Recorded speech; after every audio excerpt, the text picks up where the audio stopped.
And the fact that I have to sit up here because we have irresponsible people who call themselves EVPs and couldn't fucking manage a target, and they spread lies and bullshit and put into a media that I got somebody fired when I have fuck all to do with him, want nothing to do with him, do not care where he works, where he doesn't work, where he eats, where he sleeps. And the fact that I have to get up here and do this in 2022 is fucking embarrassing. And if y'all are at fault, fuck you. If you're not, I apologize. But what did I ever do in this world to deserve an empty-headed fucking dumb fuck like Hangman Adam Page to go out on national television and fucking go into business for himself? For what? What did I do? Dave, what did I ever do? Didn't do a goddamn thing. We ready to roll? Broadcasting live from the internet, it's Tuesday night, and this is the Panels on Pages podcast. Big boys playing with big toys. This is quality content. The boomers are into it. Hey man, I just show up. With your hosts, Lee Rodriguez. I am a visionary. Like, oh, you have a podcast? I'm like, no, that's not me. That's somebody else. Jason Nyes. Yeah, sure. I'm not getting any vegetables in my diet. I'm just a thick boy. Jose Guzman. Is Jose on the show tonight? He says he's coming. It's like Elton John all over again, just minus the death threats. Kelly Harris. Reach your hand in your pants there, big boy. That's not me. I don't sound like that anymore. And our good buddy Mahoney. And Mahoney's here. What's up, Mahoney? We can do just glorious, wonderful things on our phones, people. No one's ever done anything like this before. It's gonna be massive. It's going to be great. I mean, obviously, I think it'll be great. And it's all killer, no filler. My seat's on fire. Your dick's so hot. Come on. It's so good. It's pretty good. It's there. It's reliable. You know what you're getting every single time. Man, I'm so glad you found us. You're all terrible people, and I'm glad you're my friend. Put that in the intro. That's really funny. Over 500 episodes, and you'd think they'd have the hang of it by now. It seems like the concept that would run its course very quickly.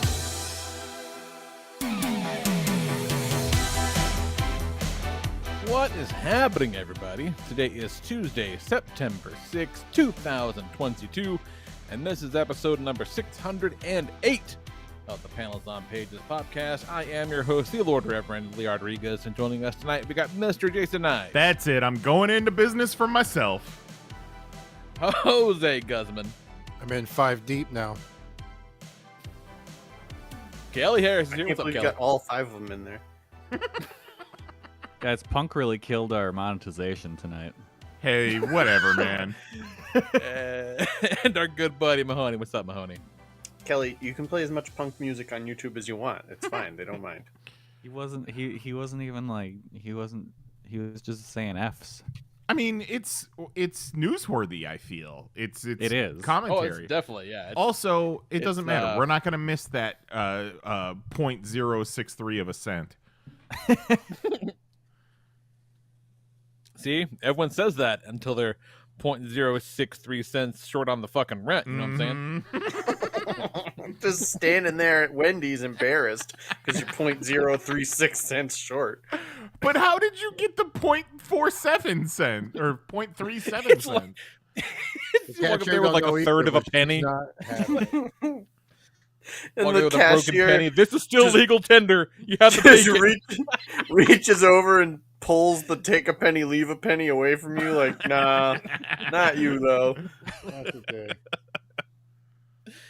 Oh, God. This is a Canadian dime. Get the fuck out of here. They Fuck pull out of away. here with your wheat penny having ass. They pull away that water tank with the little game in it where you try and put the coin to land on to get a snack. You're like, hang on, I just have to go outside to the fountain. I'll be right back. The manager takes off his penny loafers and just slowly pushes them underneath the counter. Hey, you know what? All kidding aside, if you haven't had to count out your fucking pennies to get a Wendy's sandwich, you've not lived. True. That's all I'm gonna say. Some At real one 90s point, shit. when I was probably at my poorest, Burger King had 2 for $5 Whopper value menus. And that, like, Pretty good. that really sustained for a while. Yeah. Oh yeah. That was back when the Whopper Yeah. was good. Mm-hmm.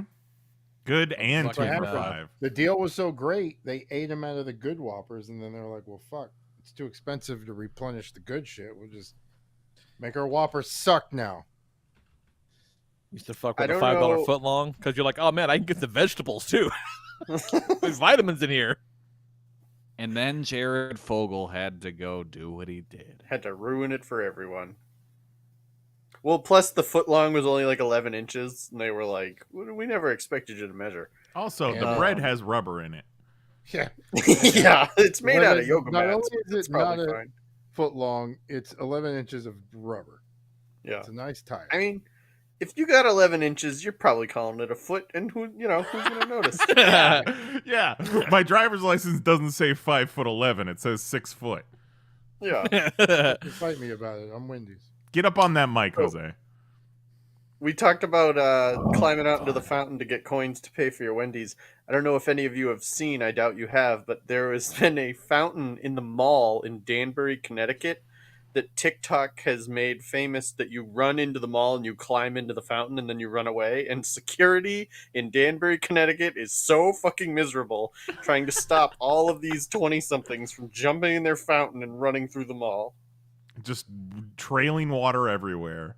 Exactly. Just like 3 guys in yellow security Oh my shirts God. just looking miserable Probably as 65 children years old. rampage through that mall. Bad knees, bad backs, child support, or ex-wife that About- won't stop calling him. 1 Yep. month away from retirement. God damn. Ridiculous. Maybe we should You give those imagine- guys You're guns. 1 month away from security guard retirement and you slip on fountain water chasing some kid through the mall. Did anyone else catch that Kelly suggested we give these guys guns? No, I Segways think and no- guns. Frankly, I think no one deserves to be armed more than a mall security guard. No. Hold on. This is what mall security guards need. They need one of Okay. those net launcher guns. Yeah. Or some fucking bolos. Yeah. Yeah. like in Running Man when they chase down Schwarzenegger on the airport Yeah. tarmac. What if they just get like predator gear, but like every time they catch someone, they level up and get a little bit better stuff? Nice. Okay. Like Mandalorian. Yeah. Yeah, So they're just yeah. invisible, stopping them in the parking lot. before they Yeah, get in there. exactly. Then you just hear them coming because they're just wheezing. It's like, I can't see him, but I know. No, he's definitely not in the fucking trees. I feel like it's close. Old No, you man just in a see an predator. invisible- uncamouflaged Segway coming towards you. Yeah, I he's was gonna invisible, say- but the mustard on his shirt isn't. I was gonna say golf cart. Aw. Just a ghost golf cart coming at you. Is that a fucking floating mustard stain? What am I seeing? Oh God! Like and subscribe. Oh my God! Whew. So yeah, got lots of wrestling to talk today. Mahoney's going to be very excited. Actually, no, I think so Mahoney excited. will enjoy this episode. Actually, Yeah, it's a Because- it's a bunch of messy bitches. We'll like see. you know, so we're going to talk about the pay per view. I we're brought gonna my talk work about what laptop and my Switch, so I'm going to be just fine. Well, no, that's the thing. We're going to talk about Don't the pay-per-view. accidentally look up porn on your work laptop. I almost did that last week. I don't think I'll do that this week. Don't worry. But what happened after the press conference is just juicy goss. So I think Mahoney will Do be like kind of juicy into goss. it. So we'll Did see. any of the wrestlers spit on each other? Possibly. I mean, Yeah, probably. I Okay, mean, somebody okay. bit I am somebody. intrigued. Yeah, somebody somebody bit got someone, bitten. so I have to assume saliva was Bitten. exchanged in that bit. It's Yeah, pretty it's hard wild, to man. straight up bite them. Yeah. Yeah, it's fucking wild. This wasn't even in the ring. Man. No, wasn't even in the ring. So yeah. We'll get into all that later. Then we're going to play America's favorite game. What are we playing, Nice? Hello, ladies. Oh, wrestler porn stars back. I Our- forgot about that intro. Our It's back, baby. Our special all-out edition. That's right. You fucking back, baby. It's gonna be fun. It's a hell of a show. Let's fucking get down into what other bullshit I've had going on this week. Okay, so I've been playing Tales of Arise. So RPG on the PlayStation. Fucking phenomenal. I've not played any of the Tales of games before, but I discovered, I think I had the realization today. I'm like, okay, once I beat this thing, and I'm like just over halfway through it, I feel like once I beat this thing, I kind of have to take a break from these kinds of games. Because the problem is, I tend to play very narrative-driven games with big, dense stories, so they take a fucking lot of time. And like it's when I'm in these kinds of games that like my to-read pile just keeps piling up and piling up and piling up. And Oh like, yeah. That's the killer. So I gotta fucking knock it off with the stupid playtime so I can read my funny books. You know what I'm saying? I gotta see my pretty picture books, and so something's got to give. But if you are into those old school type JRPGs, would recommend. It's fucking gorgeous, beautiful game, fun characters, interesting combat system. Would highly recommend it. And then the drought is fucking over. I got my hands on a Dragon Ball model, which Kelly knows is goddamn near impossible these days. Yep, the drought is finally ending. I got that big, thick-ass Dragon Ball Super Broly, and he's a big, thick-ass boy. He's so big. So vascular. I thought you were going to call him a painless. spicy boy for a second there. That You boy's know what? got some. He's also a spicy boy. He's a big spicy boy as well. He's got some titties. One of my favorite on him. things. Oh, he Some got big some old titties. big titties.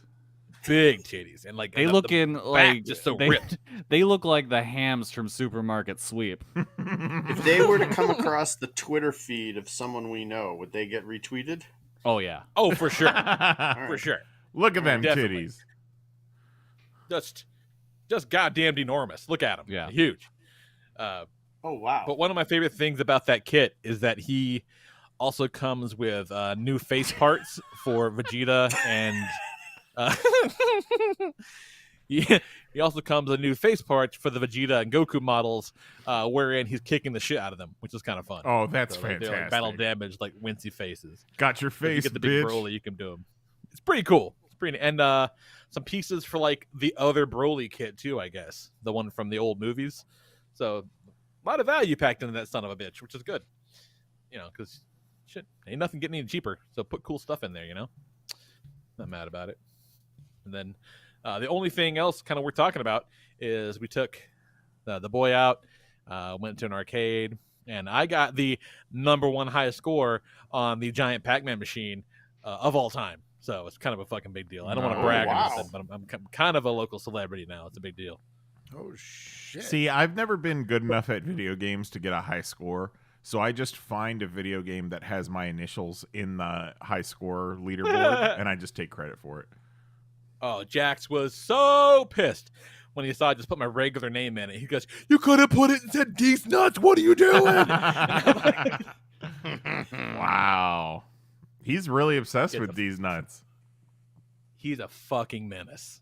The other day he was like, "Hey, Dad, are nuts and balls the same thing?" I'm like, Are "Yeah, nuts man." and He goes, "All right." balls the same thing?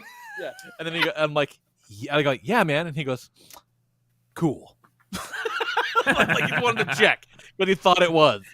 I want him to come up to you and do like a butchered Goodwill Hunting scene of like, hey dad, you like apples?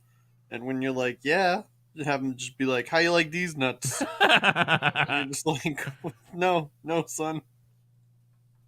Do you think It's he's really only a workshopping- matter of time. Is he workshopping these balls? Slowly going to work it in there. I don't know, man. He's a fucking little agent of chaos. I mean, swear to that's God. how you Like, he's- freshen it up, right?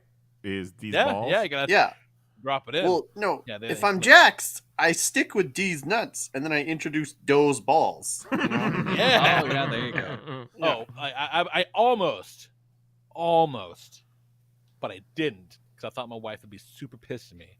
I almost hit him with a bofa the other day.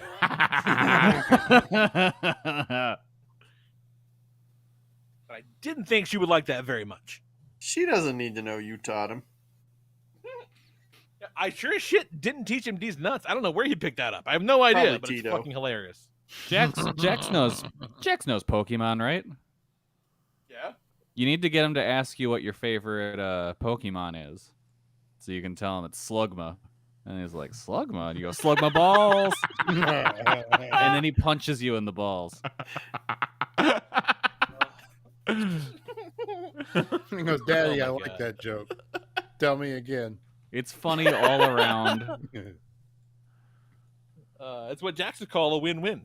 Yeah, you Even get though I him, definitely he lose in gets that you. scenario. Oh. So what you got going on, Nice? Oh man, fucking nothing. Every week lately, I'm like, what have I done besides hang out and smoke weed? Not a whole lot. I mean, I did some shit around the house. Nothing in my week compares to what happened in the past like 48 hours Yeah. in wrestling. You know, like that's Yeah. my week, bro. It's all been leading up to that. Yeah. I literally have nothing else to say. No, I know, and you got to steer the ship because Lee's pooping.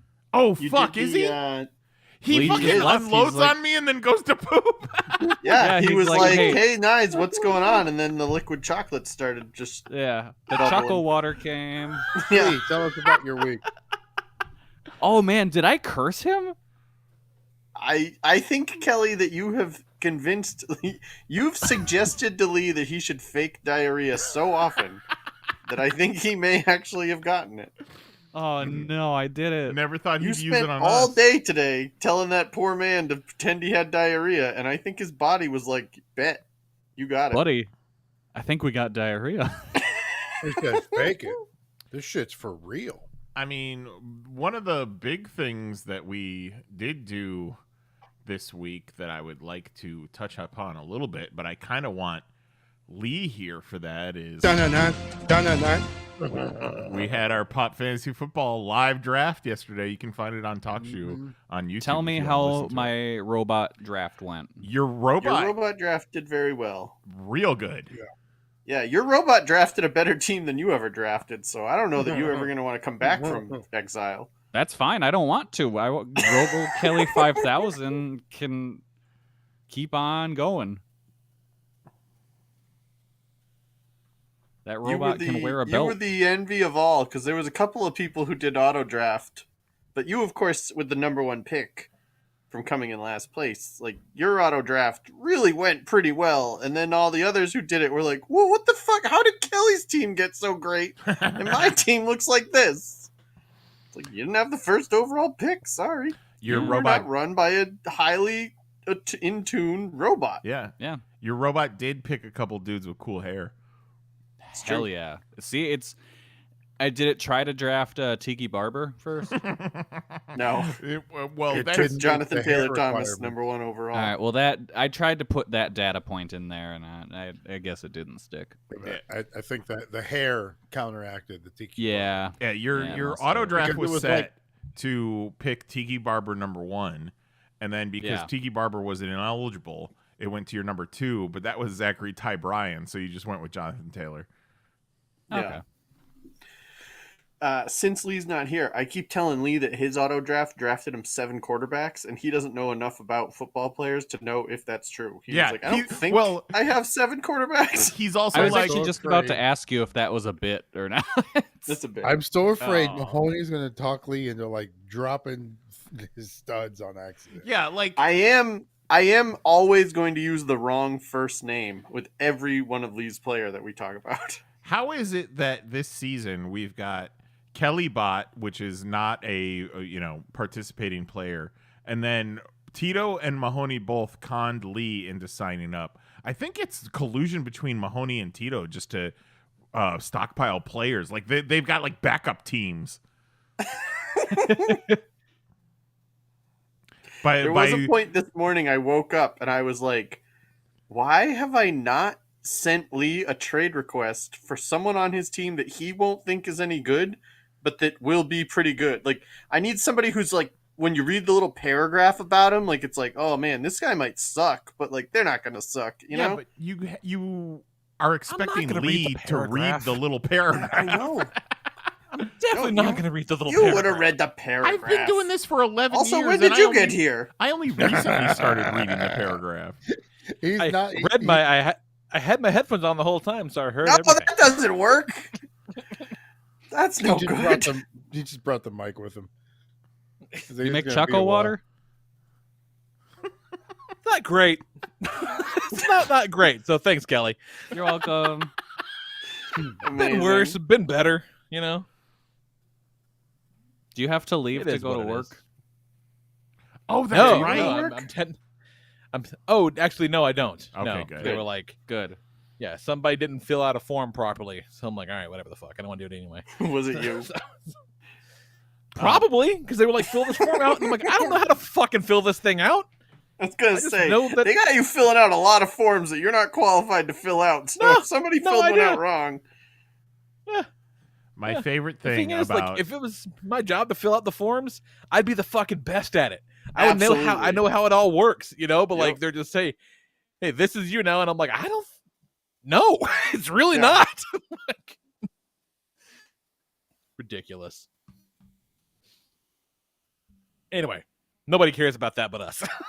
very true. Back to our fantasy football draft that everyone cares Back about. to that. So Lee, you don't actually have 7 quarterbacks, since you heard me say that. If he sends you any trade request, send it to Tito and ask him, "Is this fair?" I don't know. I don't trust Tito. Tito Yeah, I is was gonna fine. say you Jose. send it to Tito. Tito's gonna be like, "That's not fair," but I'll tell you what is fair. This even worse trade that I have to offer you. Yeah, no, you send it to Jose. No! No. I'll give you some honest feedback. Send it to Kelly. No, Yeah. I don't know So anything Kelly's about the anything. Kelly bot. Yeah, Listen, but Kelly, you can't ask anybody. Kelly, you at least have experience, but you also don't have any ulterior Yeah, he's motive. got experience getting shysted by Mahoney, True. who we're trying to stop shysted Lee. Yeah. So So Kelly's perfect. you don't have the guy that's already got shysted be the one to be like, yeah, that's a good trade. All right, Lee, go ask Matthew Barry and see what he thinks. Yeah. What you're gonna want to Is do, he you're on my gonna want to download a fantasy app, and you're gonna want to go out and be like, rate my trade, and then you wait for people to vote. I was looking for Matthew Barry clips to play before the beginning of the live draft special, but instead of the fantasy football guy, it was just Laszlo from What We Do in the Shadows popped up. Because his name is also Matthew Barry. That's hilarious. Awesome. Did Matthew Barry retire or something? I thought I No, saw No, he that. got a new job. Left ESPN and he's like on CBS or something. Yeah, I So think his you're right. dumbass isn't putting in numbers anymore? No, he's He's still putting is. in Correct. numbers, just not for ESPN. So Kellybot 5000 will probably do really well this year then. Or Yeah. ABC, wherever the fuck you want. Kellybot 5000 looks like it's gonna do really well, Kelly. Yeah, no I shit. think it's a real shame because the robot version of you is set to have a really phenomenal fantasy season. Look, sometimes you just need to cut any kind of emotion out of actual Kelly because I would always get hung up. What's like, what? Do I pick cool hair? Do I pick a cool name? And then I would just get lost in that and not be able to make any good choices. And also, I was just distraught that I couldn't pick Tiki Barber. But Am I Kellybot drafting 5000. for me or am I drafting for Mahoney? Exactly. And then Kellybot 5000 immediately pushed the Tiki Barber data set aside and said, I don't need you. Well, also, Kellybot 5000 was able to see all of the different variables by all the different draft rehearsals that it did. Yep. I mean, in the industry, they don't call them draft rehearsals; they call them mock drafts. But you know what you're talking about. Kellybot Everyone to the 5000 made rehearsal. Kellybot 5000 made the flowchart for the anti-Semitism it might want to add in, but it was just like, yeah, I don't think we need this. Right now, Tito you are watching, projected to make the rehearsal now. playoffs. Nice. Yeah, you guys should let us know if we convinced you to watch the rehearsal. If you're listening to this, please let us know your response to it. How did you enjoy it? Yeah. Yeah. Discord.panelsonpages.com, or you can tweet us or anything else. So we're real easy to get a hold of. So what you got going on, Jose? Since I, Fucking threw an eyes with five- nothing and then went to take a dump. 5 drafts this year. Jesus, you Five- act like this is not of your own doing. Yeah, like you got forced into it. Yeah, who would ever get forced into a draft? Yeah. He started a family league this year and was trying to rope me into it. I'm like, man, I can barely keep track of one fantasy team. But, like, let me know if you're short, like, one person. And then we're talking about it last weekend. He's like, yeah, $50 buy-in. I'm like, fucking what? Bro. That's the family friends prize. Yeah. You are a degenerate gambler. Then you find out there's no I am buy-in. a very specific and frugal gambler. Okay. I only gamble so much, on so much, with so much. I didn't really You know mean, what I mean? I didn't really mean that you're a degenerate. I just thought it was funny. I think you're a degenerate, but for I entirely mean, you're pretty different borderline, Truth. yeah. I think if but we were not a in court, I gambler. could make a case. I forget what the context was the other day, but Mary was like, God damn it for Jose for teaching us that roulette's cool. Roulette is so cool. Oh, we're going back to Vegas, boys. Mm-hmm. Lee got his plane ticket before we did. Well, they had a good fare, man. Lee said, And let's you fucking had to go. jump on them Jump on deals. Yeah. Fucking jump on it. I got round trip tickets for $300, so you Nice. can't fucking beat That's that. ridiculous. really good right now. It's going to be $350 one way.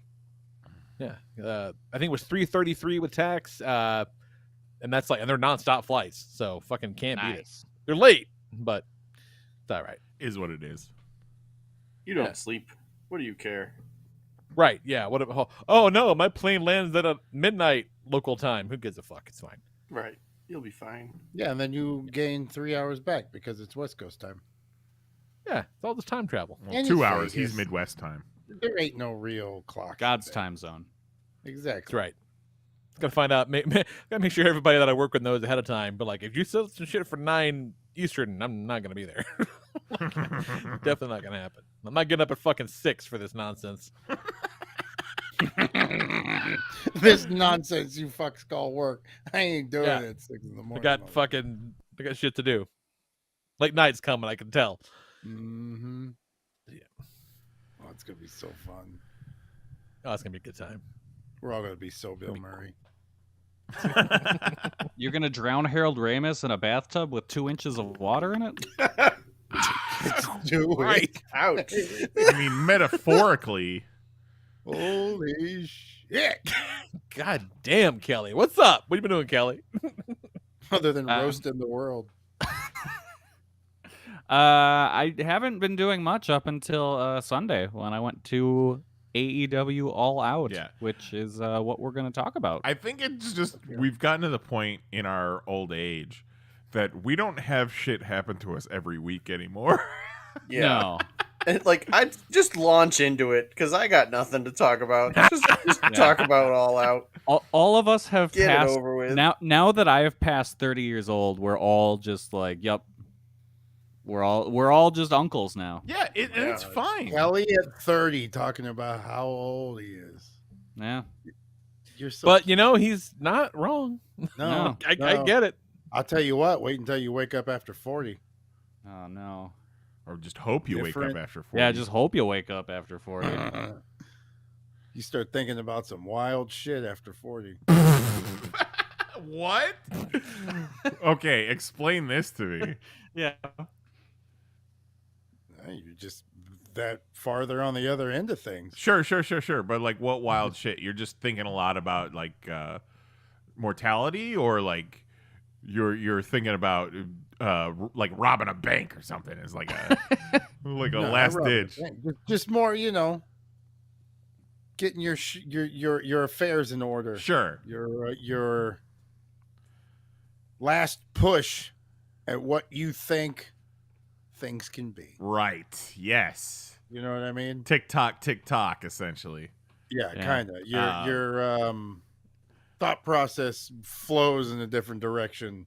Yeah, I made the realization stop- recently that I'm at the age where I could experience something, like do something in particular, eat a specific food, buy something in particular, and be like, this might be my last one of these. ever. So that's cool. Shit, man. That's dark. Yeah. The other day, yesterday actually, I went out to dinner with my coworkers to a Chinese place, and we got one of the fortune cookies. The fortune inside said, "One of these days, it'll be the last time you touch paper money." Wow. And then it turned out all of the fortunes were ads for like a cryptocurrency thing. Oh, What the fuck? Yeah, Are you serious? yeah. You wanna know what my fortune said? Yes. Fortune favors Yes. the bold. Let's get this bread today. No way. That's 100% what it said. fuck yeah, that's a tattoo right I there. would save that one. So then what? Yeah. The other side is a website or something? It's like CEX or something. I can't remember what it was. Wow. CFX. I Is don't know. that how bad it's gotten for crypto bros that they're like, oh my Yeah. god, what are we gonna do? Fucking, we're running out of money. Nobody's buying cryptocurrency anymore. How are we gonna get people excited about cryptocurrency? Well, I own this fortune cookie factory. I mean, we could advertise your website in the fortunes. That sounds kind of cool, right? You know, that just might work. Just Let's get this bread. I love that. That's fucking wild. That's Yeah. so strange. That's so strange. That's your knuckle tattoos, Kelly. When you turn 40 and you have your midlife crisis tattoo, get that bread on your knuckles. How many knuckles does he have? All right, So many here's what we'll do. It'll be LETSBREAD exclamation Well, point. no. So okay, so like make like 2 thumbs up and point those, and then so you put get on your knuckles, and then you have the THAT on your thumbs, and then you put bread on your other knuckles. So get that bread. Fucking stupid. There Yep. is absolutely no one on the face of this earth like you, Jose Guzman.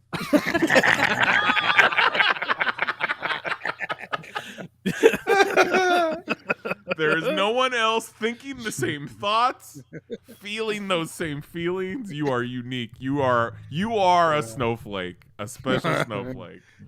The unique. Hey, but the sad thing is we all melt. God damn, son.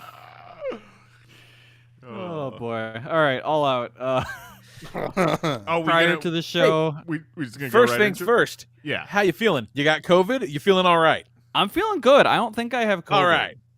Good. Like looking back to last time, there was definitely more like weirdness that now I'm like, oh, that was probably like the start of COVID.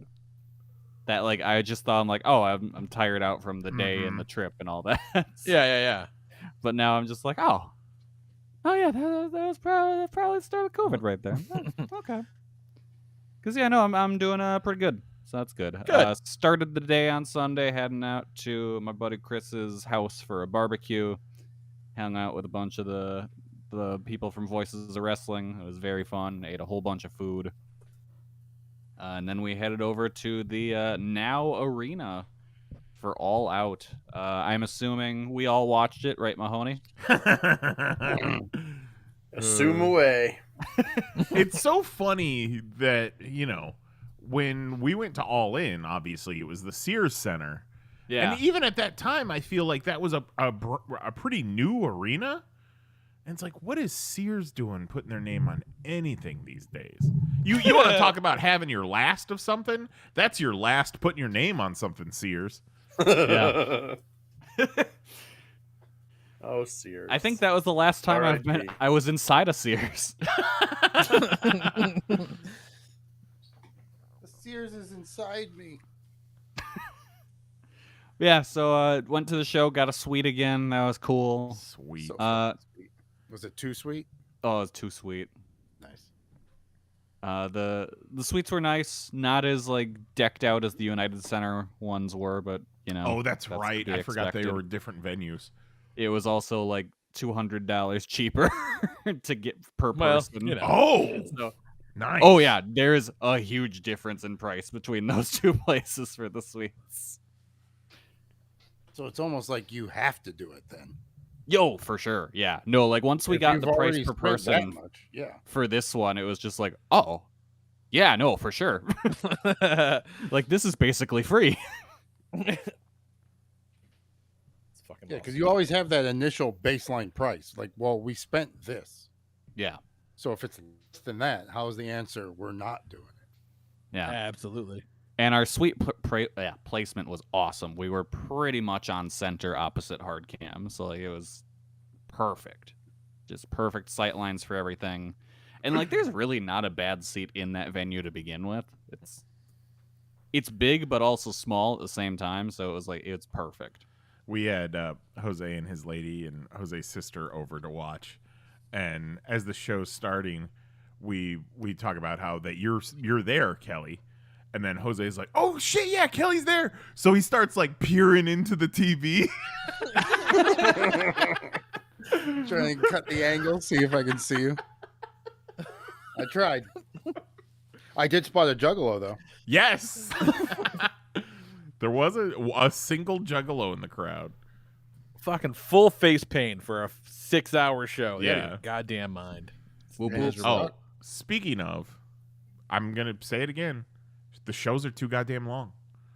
They're too long. Like, I stood up for the first hour of the show just because I didn't want to, like, get too comfy and tired. I Yeah. was trying to, like, be I up. felt like this one was paced a little better than the past couple. Like it didn't feel as long to me, but it's still it's a trek. There's no breaks. Kind of the same thing. Yeah.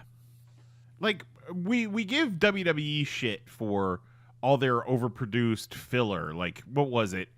The one show where it took them 20 minutes to start the first match because of promos and entrances and all that. But Yeah. you gotta give the live crowd a chance to take a break and a rest. Like, we would go out in the garage to read some Spawn comics, and then we'd come back in and fucking like twice we That came episode back was into the so house, good. and it made it seem like the matches were squashes because it was over like as soon as we came back in the house. It's There were a just couple of quick ones. 15 matches Yeah, it's a lot. over 5 hours. Yeah. Yeah, it's a lot. But that's Whereas a good shit, like though. the WWE Clash at the Castle that happened that weekend, it was like 6 matches across 4 hours. Oh my god. That's It's too bad the other way. You gotta complete- find a middle. Yes, it's Yeah. the complete opposite where it's like they don't have enough, so there's like 15 minutes in between matches. Where they're just Yeah, that's selling not good. Snickers bars, selling the Yeah. next show, fucking bullshit backstage segments with some Peacock goofy is ass like, look at the celebrity." movies we got. Yeah. I do like that with the AEW pay-per-view is okay, sure, maybe you can have some less matches, but like I guess it's kind of, the opposite of what you're saying. They show like a little vignette to hype the match you're about to see. Here comes the match. But I guess you're right. A little something could have gone a long Well, way. and like But my mom was asking me because they did after Rampage. There was like she the asked you road to about the All cloud Out. steak. Yes, after the Road to All Out, there's the Road to All Out show, and she's like, should I watch this or will this be on the pre-show? And I was like, watch it because the pre-show already has 4 matches. yeah, right. Yeah. There's no Which time the- for promo packages. Yeah, the AAA mixed tag match was whatever. It was fine. It was fun. Like I was for fun. what it was Yeah, fun. I I just- enjoyed it's- the. I don't know why weren't Ty and Sammy dressed to wrestle? Yeah. That was very weird. That's stupid. It was incredibly strange. It was very odd. Because it's not like it was like impromptu. Like, oh, they're gonna have like a fight and then the match will be later. It's like, no, they were quite clearly the opening match. It's like, oh, that's very fucking weird. So we're gonna make Sammy wrestle in fucking pink trousers. It's very odd. Very Shouts odd. out to Ty's top for staying on because man, that looked Yeah. like it was held on. That's hope. also yes, exactly. No one was dressed to fight. Shouts out to Anna Jay's pants. Also Yeah. those. And Ortiz's fucking Asha Kong gear and Yes. paint. Which is fucking You really wild as bust hell. Ruby's nose up? Oh yeah. Oh she yeah. did. Oh yeah. Okay, that's what That I looked thought. rough. Which I like I Ruby mean, Soho, but when that's a target. yeah, when I heard that she got her nose broken, I was like, oh, nothing of value was lost. Oh, Like, I mean, no, of course she broke her nose. Like, come on. So the Ortiz's gear was Aja Kong too, not just the face paint. I don't know if it was because he's been wearing that gear recently. The gear was weird. At first I thought it said Funkin' Dojo on the side. I thought it was like a riff on, Terry Funk. But then it says Funky Monkey. He's just trying to figure out where he's at as a solo guy now, I guess. Yeah, Like, what's I think my he's character? been a tag wrestler for too long, Yeah. and now he's just like, I need to figure out who I am as a solo guy. He'll be all right. He'll land on his feet. Yeah, Fucking love that dude. it'll just take a while to adjust. Love that dude. Then there was the FTW match, which is fine. Most remarkable, you got to see Daddy Magic in his fucking white jeans, which is always a delight. Love I Daddy thought Magic. I kind of missed it. I thought Action Bronson. Well, after Action Bronson did his run-in, I thought, oh, so he must have wrapped him down to the ring. But no, he was just ringside. And then they had Daniel Bryan's fucking friend who sings his song actually sing him down to the ring. That was so No, I didn't know what the hell was happening with that. Was that's bad. where it turned for Jose. no, not enjoy that. And I feel like that song's kind of a jam, but Yeah. After that, actually I having don't want the to dude, see a person actually sing it. yeah, actually having a guy on screen was a bad choice. I especially didn't know like that was a guy. I always assumed it was a woman singing. Right. So did I. Like 1000% yes. I'd much rather have seen Action Bronson. Yeah. Well, I'm putting this Probably out there. If AEW is still around in the next month or so, if they need someone to sing Cesaro or Claudio Castagnoli out to the ring, I nominate myself because I'm very good at it. You're hired. Oh fuck, throw is he coming my out? full Oh. support behind you. That was- I thought that was the iTunes. Yeah. That was followed up by the Atlantic title match between Pac and the returning Chris Sabian. Kim Sabian. You know what? Kip Sabian, sorry. Chris Sabian is a Motor City Machine Gun. Sorry, the lead singer of AFI. Yeah, I know. I thought Kip looked great, man. I think he came out looking really, Yeah, really but good. why have him lose? And he's been doing this box gimmick for over a year. His first match back, he loses. Yeah. I Yeah, thought that but he match gets to like talk. Oh, it wasn't the best match. Like, I mean, just physically, he looked pretty good. But then he got to fucking talk crazy to the box, so that'll be his thing now, being a crazy guy with the box, which is fine. Which whatever. I Who mean, gives a shit? Looking good is all he has. He's a pretty man. But he doesn't have anything else. Fair enough. But fuck all that. Doesn't matter. Because after that, Tomohiro Ishii and Eddie Kingston beat the fuck out of each other. Match of the night.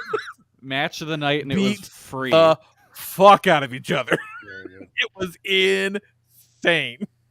If not for the single botch that I'm not entirely sure what they were going for, I would have gone 5 stars on it. I ended up at 4 3/4. I fucking loved this match. It was everything I want out of wrestling. I thought Ishii's chest was going to just straight up explode into a bloody fucking mess by the end of it. He had just the biggest blood blisters on his left titty. It was so fucking gnarly. And you know what? If it just so happens that they need to do a new champion, maybe we just run this match back in New York. Yeah. Just, Hypothetically, if you need a new champion for something. Yeah, run this back at Grand Slam, Eddie versus Ishii in New York for the title. Let's do it. I mean, we'll get to that, but I have a feeling there's a much easier, simpler common sense way to crown a new champion. Well, of course, but I just want to watch this match again. Well, I mean, they've done Fucking they crazy. build it as their second matchup. Exactly, so of and course. that's why the third one should be for the title at Grand Slam. all right. It was fucking nuts. It was great. Yeah, like Just that's a match I think Beef slappers. they may have sold some pay-per-views on that match. Yeah. Like that's one where if people are like on the fence and they see that and they're like, you know what, I'm slapping that buy button. Nah, it's fucking great. Then they kicked off with the casino ladder match. Yeah. Which is pretty good. Pretty solid ladder match. What's with the I don't understand the Royal format Rumble is like, timed format. so on a when ladder the match started, all of us collectively in the suite had this moment of, oh, we forgot how this match works. Yeah. I forget how that match works every time that match happens. Yeah. Like every fucking time I'm like, where's the two other guys? Yeah. It gets me every time. It seems like you would just want to beat the share of the first people and climb the thing before the other team gets counted in. I mean, they kind Yeah, of I mean did that it. is the point, but like it never works out that way because it's wrestling, you know. Well, I And get they that. always That just have seems the like- Joker. so There's then- always like the 6-man. But just leave the fucking time off of it. It's There just is weird to the me to be- implication that they could finish the match before everybody has gone to the ring, and technically they did finish the match before the Joker came out. So, Yeah. Oh, but like they're gonna Oh. because the rules are the way they are, they're gonna have to have somebody win in like the first two people at some point. Yes. yeah, or at least by the end. Yeah, before the end. I think it would be Like- better if it was like War Games, where you couldn't climb the ladder until everybody is in. Yeah, if You you're gonna couldn't have try the to get timer. the chip until everybody's. You just had to survive. Yeah. Yeah, something like that. Then you can go for it. But otherwise, it just seems get the time out of here. Like you're overcomplicating a simple match. Speaking of overcomplicating, there Oh, was that buddy. bit with Oh my Claudio and God. Andrade with the ladder contraption where Like, I don't know what they were going for.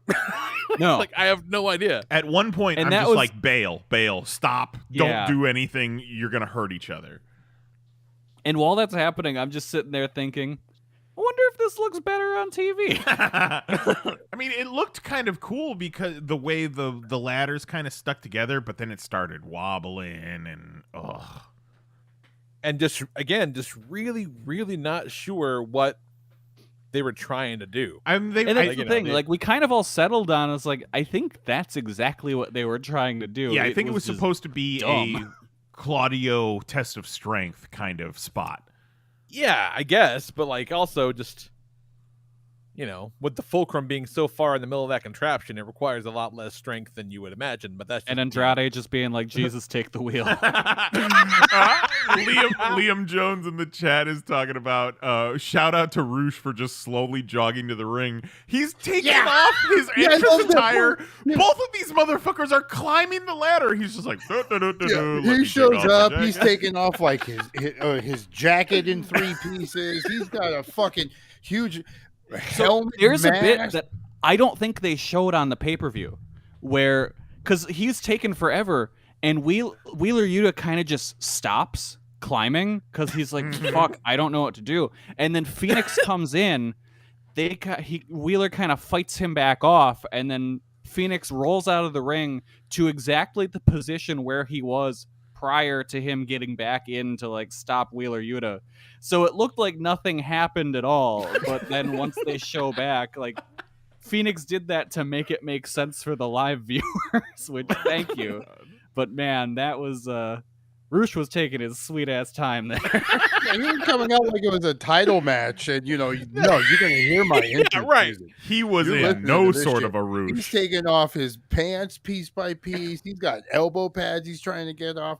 And at one point, he does look like he notices, like, oh shit, I'm taking way too long. Yeah. Sorry, I can't see through this bullhead. But you know what would have made that entrance better? If he had his original entrance music. which is Chris Benoit's entrance music. Oh God. Just imagine he comes to the ring with that and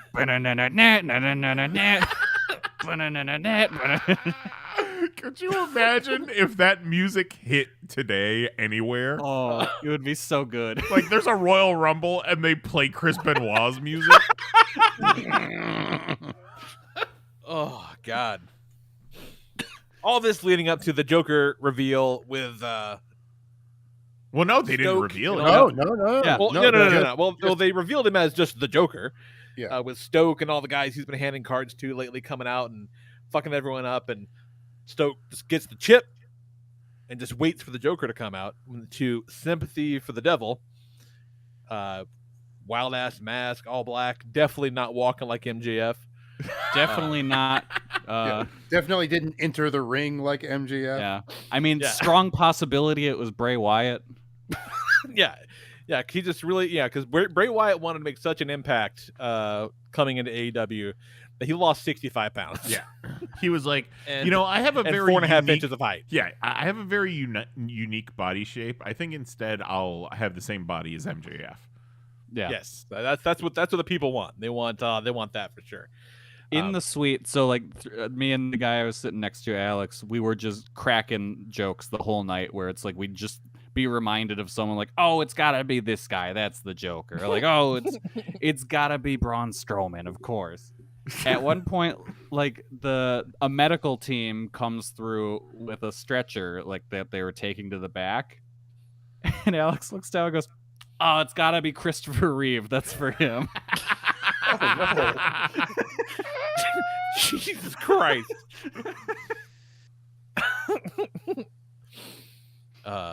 It was a very, very cool reveal. It was really Yeah. neat. I mean, if you've been paying any attention, it was obvious, but that doesn't make it any less cool. Like, it was very, very cool. It was. Yeah. It wasn't until Morrissey showed up on Dynamite, and then Stokely came out and gave him the card, where I was like, "This is weird to have Morrissey come back, who hasn't been seen since. What did he fight Punk? Was he one of the people that Punk had to fight leading up to MJF? Quite possibly. I think you're right. Is one of those where they just brought him in as a one-off, but that was months ago. So then they bring him in the go-home show before the pay-per-view. I'm like, that seems... To squash some fucking nobody. Yeah, and then Stokely comes out and gives him the card. I'm like, that's interesting. It's almost as if they needed to rush and set this up before the pay-per-view on Sunday. So, Tony, I know exactly how that happened too. Tony was in his office. He was just doing his normal. And he looked up and looked directly at the calendar and was like, oh, fuck, all out soon. He's like, holy shit, that is tomorrow. I gotta set this up now. Shit. Look, I don't care who you are. TK got big cocaine energy. Oh, yeah, it's fine. Just absolutely does. At least Adderall. He's definitely got ADHD. Yeah. He's got an endless supply of party sugar that $8 billion will buy. But, Party sugar. He's got having, way more fucking money than Jim Croc, I can tell you that much. Yeah. having our Fuck you, Jim collective Croc. Jeez. group theory kind of pan out and come true.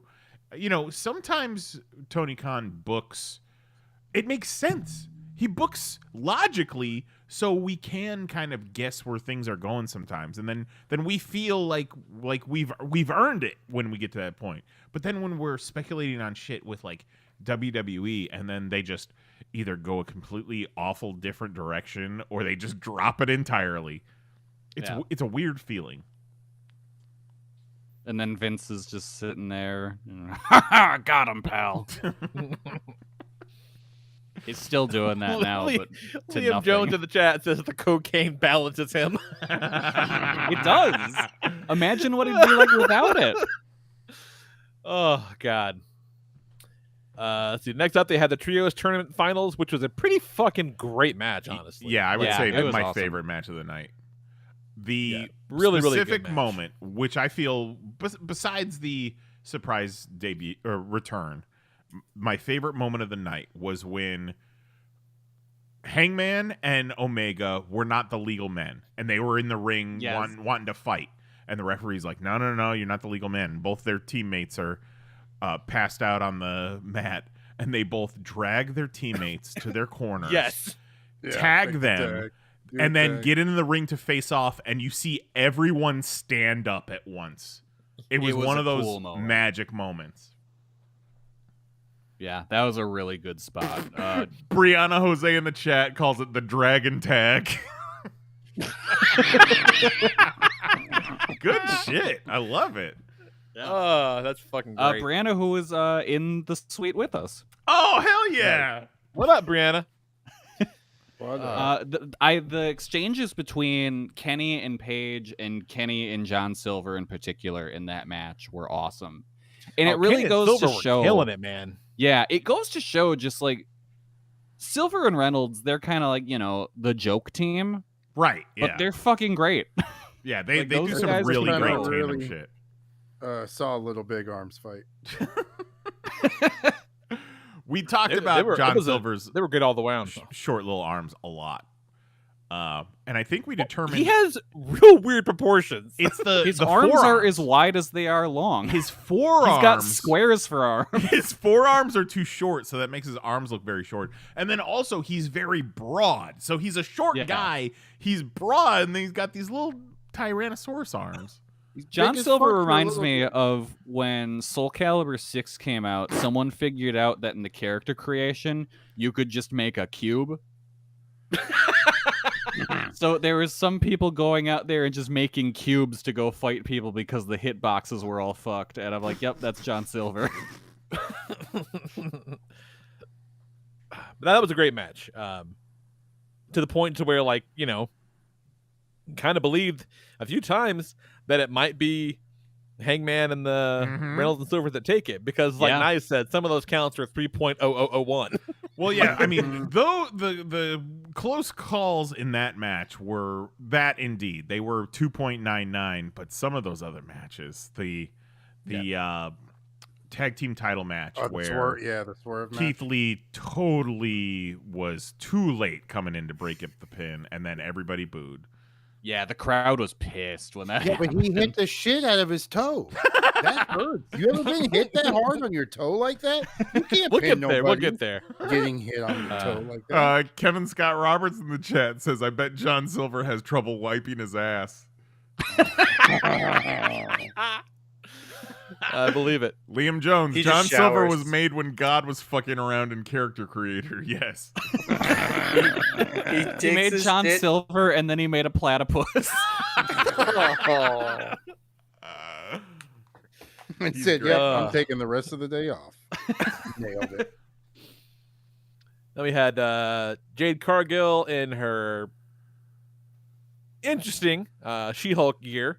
Which was like, Goofy. it was like half cool. It She was half pretty cool. Goofy as fuck. It was pretty cool. And On TV, and her it translated all right. hulking out through the wall. I'm sure it translated better on TV, but in person, we were all just like, "What the fuck is happening there?" Well, Yeah. once you realize what the paint job was, it was like, oh, that's kind of cool. Yeah, because it's like she's in mid Hulk out, not like full She-Hulk. Yeah, but So- that was also we were trying to figure out like, was it paint? Was it fabric? What was it? Because you could not tell. Yeah, no, think it it was looked like body fabric. paint. Fabric? I don't It know. looked- See, It stayed on so It just well. looked I like- don't know. I'm It gonna just looked like they assume don't know. airbrushed veins. at least from the waist down, it was fabric. Yeah, probably the legs. Well, Yeah, I but don't that I that match was sloppy as fuck. It was, Yeah. that was a bad match. Like, yeah, it that had was- some cool spots, but by and large, real sloppy. That was one where we came back in from reading Spawn comics, and then it was like, oh, and Athena's done. yeah, and you think that Athena would have been able to hang a little better, but like she looked shittier than Jade did a lot. That's of the time, I thing. felt like. Athena has some real off nights, Yeah, like, that was she it was is- not good. and she's kind of just always been like this. Sometimes she'll be awesome, but then other nights, it'll just be like, what happened? Why are you like this now? I don't necessarily want to pile on the AEW women's division. And I love Ember Moon. I like Athena. But I don't feel like they've built her up at all since she's been there and then put her directly into a title feud with Jade. She hasn't had any matches of note. Like, who's she? Well, she's fought the baddies, problem, and that's it, probably, right? Yeah, the problem with the feud is, like, two of the people in this feud have fallen apart because, like, you had the Red Velvet fall apart. Red Velvet's gonna fuck your mom. Yep, Red Velvet's gonna come in, fuck your mom, but then she got hurt and she has to go off, and then Statlander, her knee fell apart on her or whatever happened, and so it's like, oh, they're kind of whatever they were building, they had to scrap over and over, and it's finally just like, fuck it, let's do the match. We'll do it live. Does right, exactly. Kevin Scott Roberts asked this in the chat, but does Statlander dethrone Jade? I don't know. Who? I mean, unless you go fucking Britt Baker. Who could possibly, who has not been already beat by Jade, who could step into that role and beat her?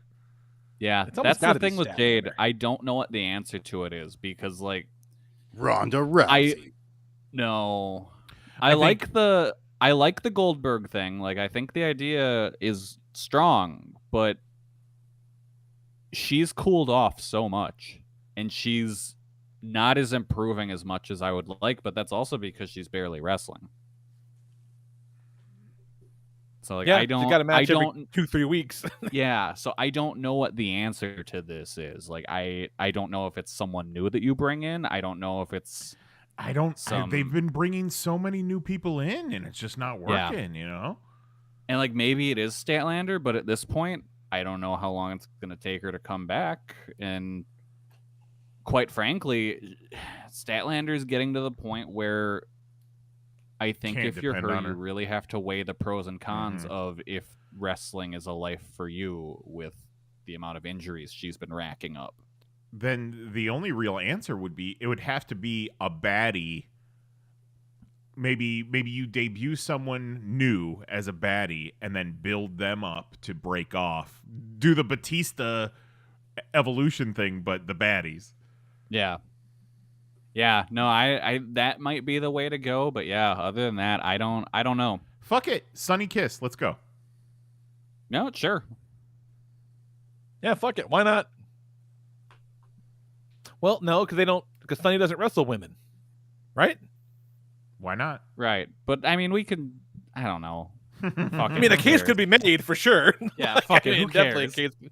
Yeah, a case could be made, definitely. I do think they missed the boat making Sunny a baddie and instead made Sunny a trust buster. What the fuck? Sunny got on TV for 1 week, and then Tony Khan completely forgot about the trust busters. See, and then there was the 6-man tag that I honestly don't remember a goddamn thing about. Wardlow and FTR beat Lethal and the Motor City Machine Guns. It was a fine mid-card match. Like, it was fun to see the Motor City Machine Guns in AEW. Like, I like those guys a lot, so I was happy to see them there. If I wasn't so happy to see them there, I would have used this as my bathroom break match. Mm-hmm. It's weird that they waited until now to bring the Machine Guns in because they just had their first show in Detroit in June. I thought that would be a lock if you're going to bring in the Motor City Machine Guns. Bring them in Detroit. It's probably up to Shelley's schedule. Mm-hmm. And there's still Impact too, right? Yeah, because Shelley mainly works Impact because it works for his schedule because he's like an actual physical therapist. Yeah, he's a physical therapist. Like, he has a real job. And he's going to college to further his degree and that kind of stuff. So it's like Impact works for him because, they're able to tape a month of TV in a day. That's so funny. I like it. I love it, though. We spent pretty much that entire match just talking about how fucking big Saddam Singh is.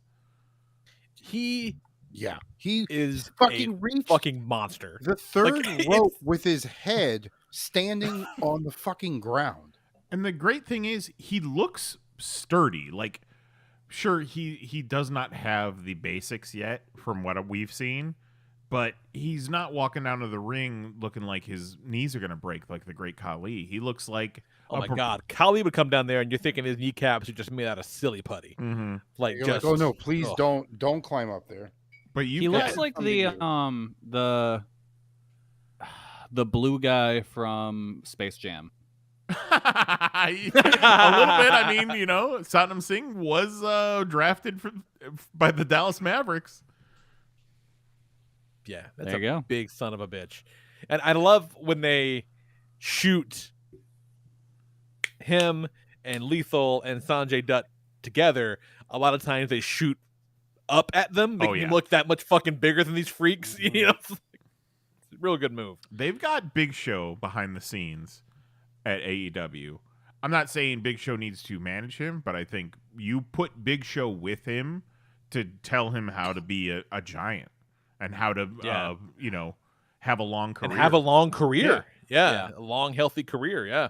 Fuck, you have those guys have a match. Yeah, that'd be fucking rad. It makes sense. Like how they'd fucking when Big Show and Strowman had that series of matches that were awesome. Retire him. Yeah, exactly. Just go back, run that back, and have him retire him. Big guy.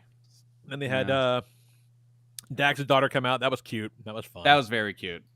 She beat Sanjay, becomes the third child, I think, to win a match in AEW. That's fun. Kind of wanted more out of the Starks and Hobbs match, to be honest with you. Yeah, but at the same time, I also loved it. They established Hobbs's Spinebuster as a murder finisher there. And they're also because it came out of fucking nowhere. Yeah. They're booking Starks now as a hot-headed face to where he's getting himself into trouble because he's going like full speed ahead at everybody. Yeah. He's getting caught. But then I saw something that he might be looking to leave, so the quick loss maybe was him going out. He's a well, I don't think now. He's a Cody guy. Yes. So I could see Cody being like, "Hey, why don't you come over here?" But I don't think he's leaving now because he did cut a promo hyping up another like a rematch on the Road to Dynamite thing they just uploaded on YouTube earlier today. Oh yeah, really? So I what don't else think did they he's record gone. for that? I saw the new Being the Elite went up today, but I haven't heard any. I know it was a long one, so I didn't watch it, but I hadn't. It was super anything. cool. They uploaded the entire fight footage, and Brandon yelled "World Star."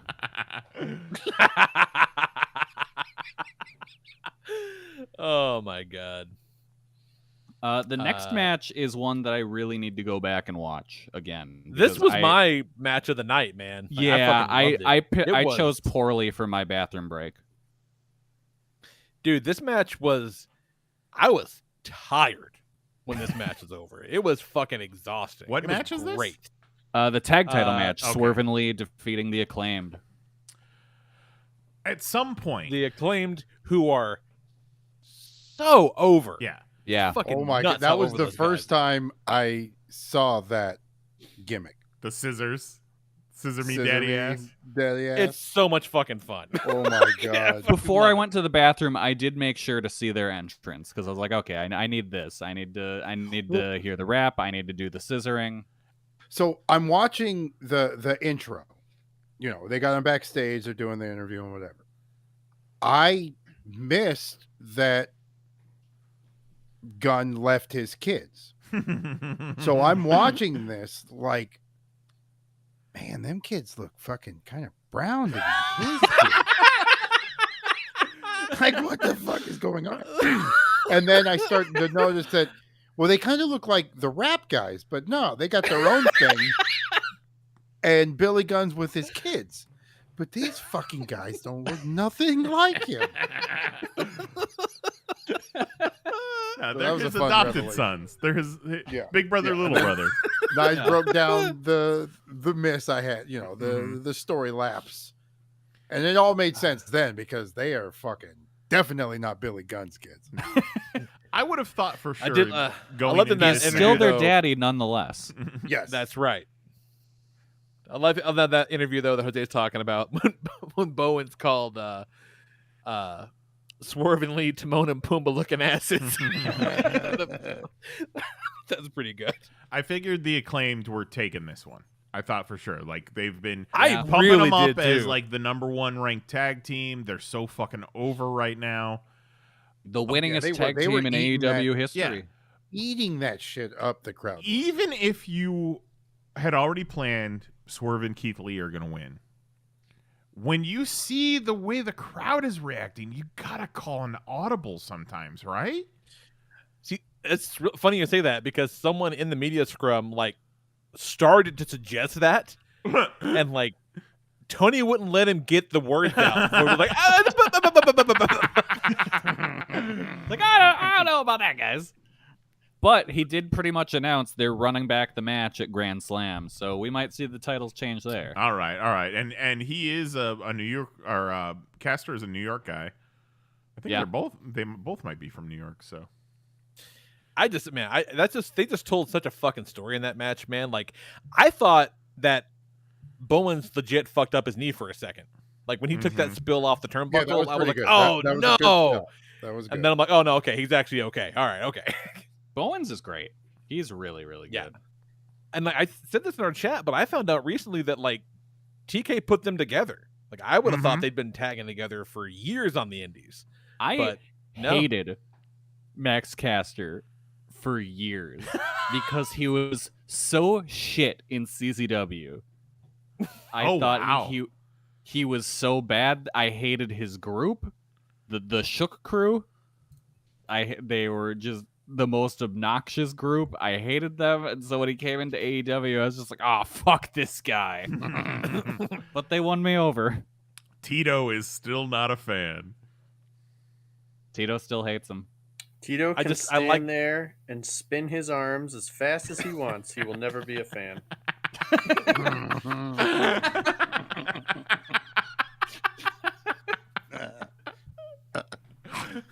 I don't know. Those guys together too, man. Like just Caster, looking kind of, half stoned most of the time, just kind of laid back, and Bowens is a fucking beady-eyed little maniac.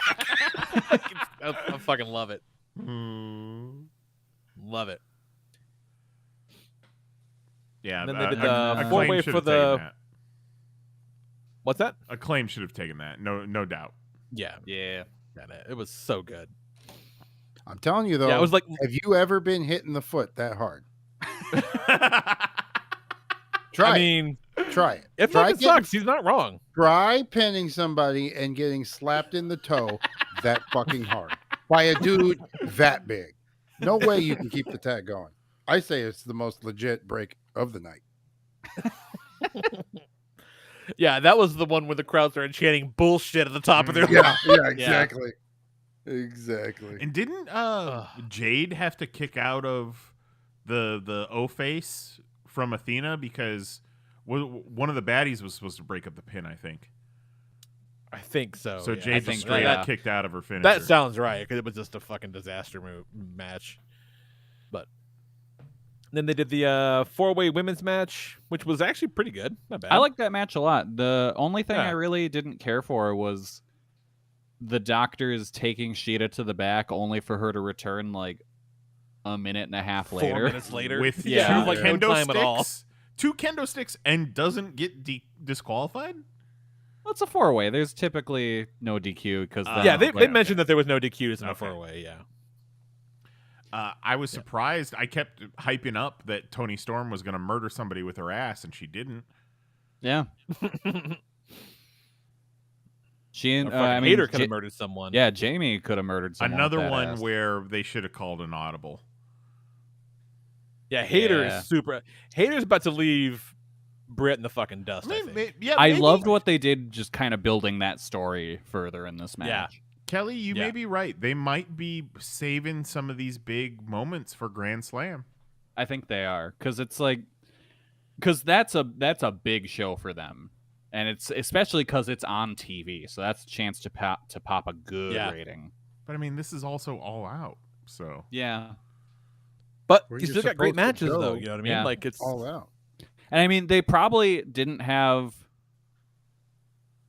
they didn't want to mess with the plans because the original match was supposed to have Tony winning the title over Right. Thunder Rosa. So you don't want to adjust too much and mess up what you've got going in the future if you've got some concrete plans set. It's so weird that they're going with this interim thing again because for all intents and purposes, everybody seems to believe that Thunder Rosa will never show her face again. It's optics. You can't strip Thunder Rosa of the title After interiming interiming White Boy CM Punk. Yeah. Like you can't. Yeah, especially since they're watching Thunder Rosa's promo with a stopwatch. Exactly. You can't do that. And like eventually one day they're just gonna stop calling the women's title the interim women's title and it'll be the women's title. Right. Like that's eventually interim will just disappear is my thoughts. Because especially the post-show media scrum, Tony had some spicy words in there too. Ooh, yeah, she did. Between the lines of her saying, Thunder Rosa says she's hurt. Okay. We'll have the match when she says she's not hurt.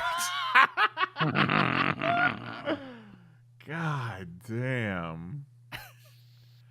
I mean, it Is just there shows an you that, exact- Vince McMahon wasn't the cause of all the WWE problems. These are still like very competitive, cutthroat wrestlers that all want to be at the top. So they're going to fucking hate each other. Fucking wild. Yeah. But, they didn't just give them live mics and let them do this kind of shit, out of character. It's fucking nuts. Whew. Let's see what next was Jungle Boy, Jack Perry, and Christian Cage, where his back got 7 kinds of fucked up. Yeah. On that That pyro rating man. just, oh god. He looked like a fucking hot dog off the grill. Yeah. Like, he was just covered in marks. And it's not like it's shit. He's gone onto that thing a dozen times. You watched it. Like, it was just, I don't know if he just threw him down extra hard or he just It ate got him good. shit on that grate. He pretended it was the block button on Twitter, and he was blocking it out. Just slamming Jungle Boy down on there hard. I made a comment live while we were watching that Luchasaurus blocked me on Twitter, and then I was like, "Oh, also Kevin Nash blocked me on Twitter. What is it with like 7-foot tall dudes Kevin blocking Nash me on blocked Twitter?" you on Twitter? Yeah. How did that happen? I'll show you. I don't know when exactly it happened. Did But- you ask him to go read some Spawn comics in the garage? It was the time Nyes put a butthole on YouTube. Kevin Okay, Nash was like, okay, too so- far. So Too back far. when Brett Kavanaugh was getting confirmed to the Supreme Court, and there was the whole thing about what was her name, Blasey Ford, accusing him of raping her when they were in college. So Tori Wilson, here, let me go to the screen share. Tori Wilson tweets something to the effect, October 5th, 2018.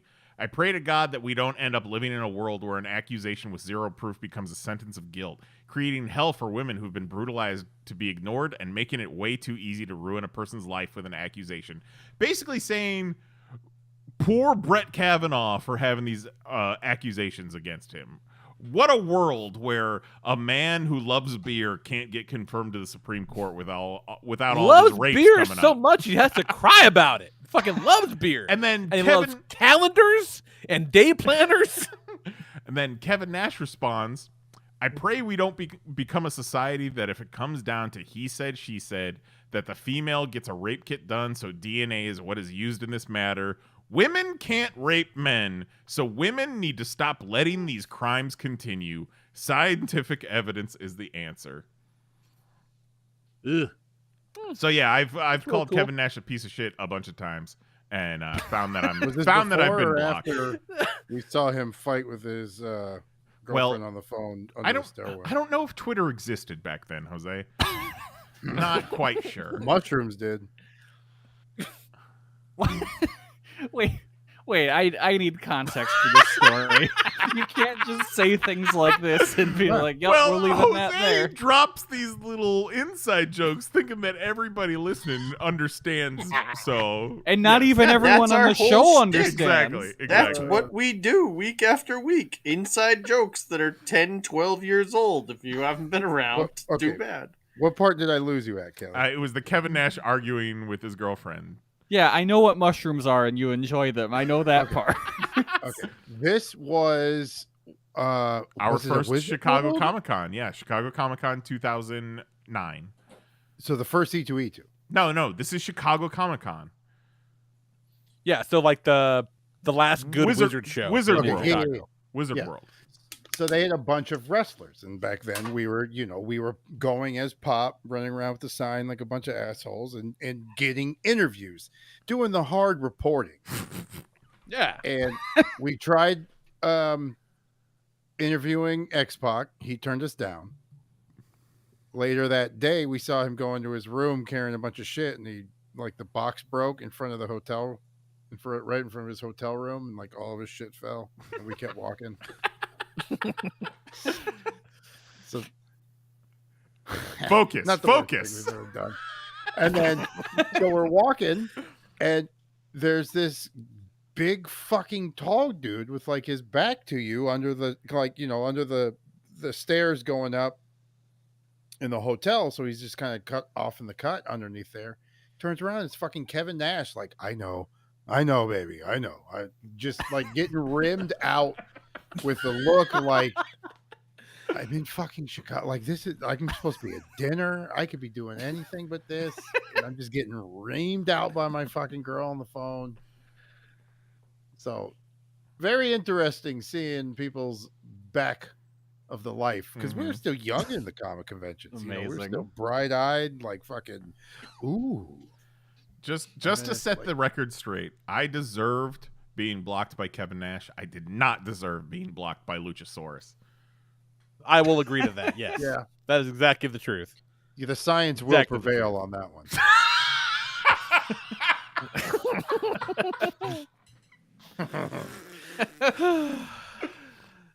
Then Bryan Danielson, Chris Jericho.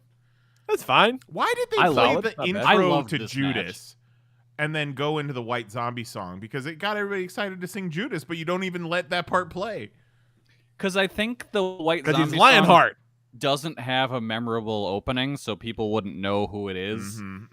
But you So need it's to like, do here Judas. I am. Yeah, you do Judas to step. Oh, this is Chris Jericho. Oh, he's doing Lionheart. Okay, here's White Zombie. Well, you got the Jericho Appreciation Society little intro you can throw in the front. Yeah, of it. that's true.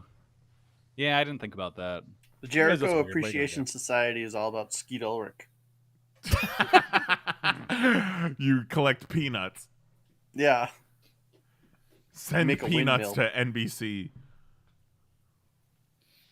There's like Yeah, 6 people who really liked that. Yeah. I loved this match. I thought it was great. Jericho said on the post-media scrum that they went in with no plans and just called it in the ring. Oh, that's Yeah, cool. that is pretty cool. That's cool. Yeah, I That's did cool. appreciate that. You know Yeah, what? to me, it freestyle. felt very reminiscent of Danielson's Ring of Honor title run. Like, it just felt like one of those matches to me. And I don't know how to further explain that, but it just had the feeling of those matches. And I loved that run. So I was way into this match. The only thing I felt was a missed opportunity was not having Garcia come to the ring at all. Like, I kind of thought he would be the one to stop Jericho from cheating or something like that. Or like But, it did Jericho play in. kicks The- Danielson in the balls, and then Garcia's like, ref. Yeah. Yeah, something like that. There it was is like, Papa, why did you cheat? there is something about Bryan Danielson these days. The way he's presented, he's still the same physical man that I remember as Daniel Bryan, but he comes off as such a fucking monster. This little guy just coming down the ring with his arms wide open. And I was like, that guy's scary. Like, he's a sweet Except for boy. that time he came out with that guy singing his song. Nothing. It's the confidence that he's able to bring to it that I don't think they ever allowed his character in WWE to have, because he always had to be the underdog, whereas he's just allowed to be the best wrestler in the world. Where he knows he's coming down to fucking bash your fucking brains in. Yeah. Exactly. And he always comes out of the bad guy tunnel now, no matter what, which is kind of fucking great. Yeah, Jose's right too, because he's like, I'm going to bash his fucking head in. And it's like, all right, go for it. I love that move. That fucking Yeah. move it looks so beautiful and sold perfectly. When that guy came out to the ring singing his song, I said, Danielson deserves to lose this match now. At first, I thought it was Machine Gun Kelly Yeah. in the face, but then I Yeah. realized, well, there's like a complete lack of tattoos, so Yeah. it's not him. Who the fuck is this guy?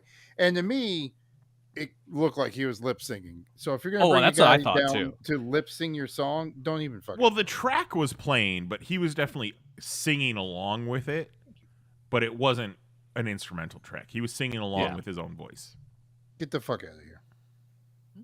Don't ever do that again. Well, apparently he's Bryan Danielson's actual friend, so That's fine. That's cool. We got friends. They're not all on the show. That's a fair point. If we always brought our friends on the show, it's going to be a completely different show. that's what we do. I don't have my friend come out and sing me onto the show every week. Yeah, exactly. I wish you Just would. wait. When I come back to the show, somebody's singing me on. My point being, I'm bringing somebody. he's not Motorhead. He's not Action Bronson. Yeah. So obviously it was Bryan Danielson being like, you know what? I want my friend Machine Gun Kelly to sing me to the ring. This should go great. Jose will he love did it. Machine Gun Dougie. Yeah. He did nobody a favor with that. I don't think he helped him. I think, if anything, that was detrimental to his career. It reminded Definitely me. was detrimental, yes. Detrimental. It reminded me a lot of when Ruby Soho had Rancid play her song, and then Britt Baker had Chris Jericho's guitarist play the guitar for her song. And in my head, how I imagined that all worked out was Jericho's like, "Oh, you guys got a band, huh? Well, I got a band too." And then he opens up like a gear case, and the guitarist just comes out of it. He's like, "I got a guy that'll play a song too."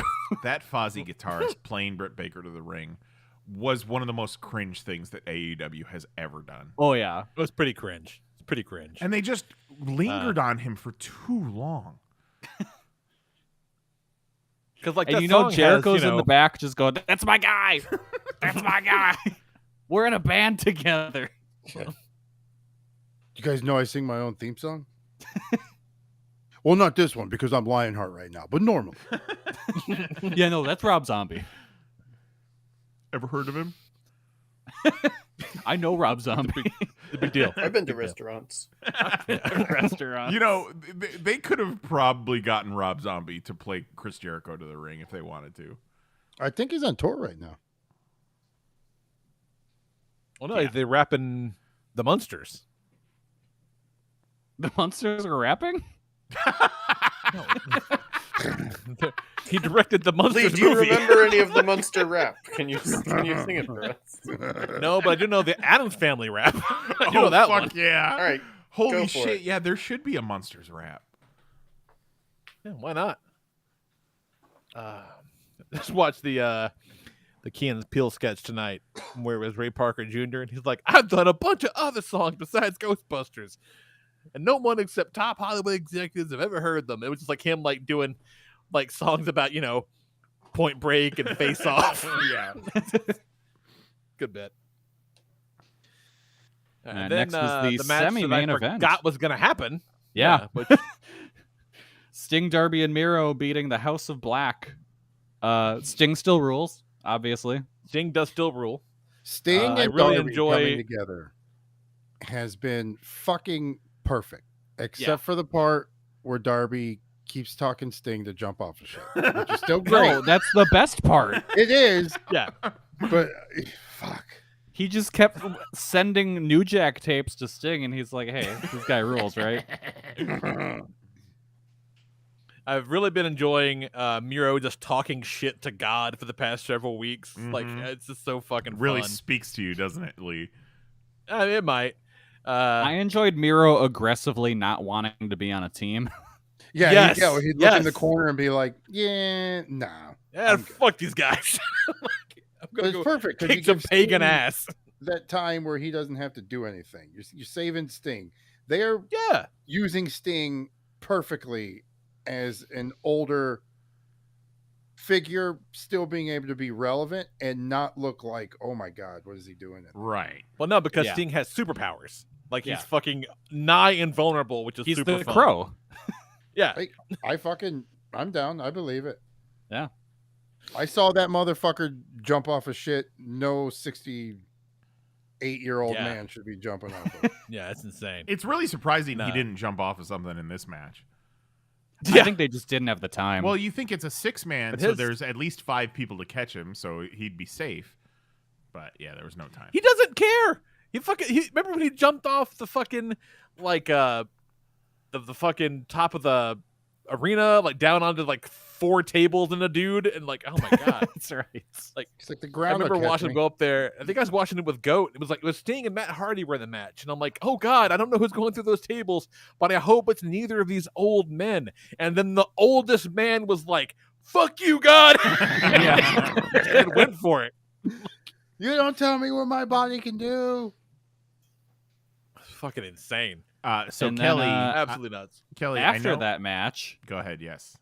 they so Sting, Darby, and Miro win. House of Black lose, and at that point, I noticed the House of Black are kind of over by the ring announcer table, and Black is just hugging his boys. Like it's like a group hug. He kind of hugs them individually, and it's like, huh, this seems like a real genuine moment. And then as they're walking up the ramp, he turns to the crowd and bows, and it's like, oh, this dude's gone. He's not coming back, huh? Kelly, I think it's just a break. Yeah. And it could be. It could be just a break. Yeah. He might still have a bunch of time on his contract, and he's just gonna go sit at home for a while, and maybe he'll feel recharged and come back. But that is not a goodbye you do if you are planning on coming back. Right. One Especially. time, Kelly, I took a break, and that's exactly the goodbye I did. So You hugged everyone at your office. yeah, You bowed, and then you left, and you came I back was like, after 15 minutes. See you when I'm back from vacation. Yep. It's fine because, like, man, Brody King does not need Malachi Black. No. Like, he just doesn't. And I say that all the time. That guy's a fucking monster. No, he doesn't need it. He doesn't need it. And Buddy just does not fit in with the group at all. No. Nope. Buddy Kelly looking just real. described the plot of Elf. Bye, buddy. Okay, Hope you this- find your dad. This group, Mahoney, is Malachi Black, who's this big, fucking scary dork with paint and tattoos and all this crazy shit. Okay. Brody King, who just looks like King Kong shaved down to like the skin, And also also covered in tattoos, just a fucking giant. So Malachi Black, Brody King, and then Buddy Matthews is his name, and he's like, I'm gonna stick with that. We're gonna go with Buddy Matthews, and he's just this. Well, he got no tattoos, not scary looking. Sounds like he has 3 Kia dealerships. Because come on down to Buddy Matthews Kia, and we'll get you in the car today. He was so strawberry during that match, especially. Oh my he God, must yeah. have been. He fell asleep in the sun. Yeah, too much tanning bed, Buddy Like Matthews. he was definitely sunburned. He looked uncomfortable. And then that brings us to the main event. Which, unfortunately, a lot of, crazy nonsense afterwards kind of overshadowed what was a pretty solid fucking match, man. I thought this was It great. It was good. Yeah, Yeah. really good. I thought Mox was incredible in this match. I thought he Yes. wrestled to perfection. I loved how Mox did not bleed in this match. Specifically, Punk Right. did, and Mox did not. I thought it was really good brawling and excellent technical work from both of them. I loved it. I went 4.5 stars. Really good title win for Punk. Yeah, it was a legit, really good match. They played with, Punk being all bloodied up. There was not long after he got busted open, Mox puts his wrist on Punk's face and then just slides down all the way to his elbow. And you're like, fuck you know that hurts. Just open that shit up to bleed a little bit more. It's like, son of a bitch. Who would have thunk that in the main event at All Out, that Punk would be the one with color and Moxley had 0? The second I saw Punk come out in the white gear, I knew he was bleeding. Oh, you mean the whitey tighty 90 time undies? Yep. Yeah, that's what Jose was calling them. Jose thought they looked like long johns, like CM Punk was getting ready for bed. I can see that. Oh, we we didn't talk about it.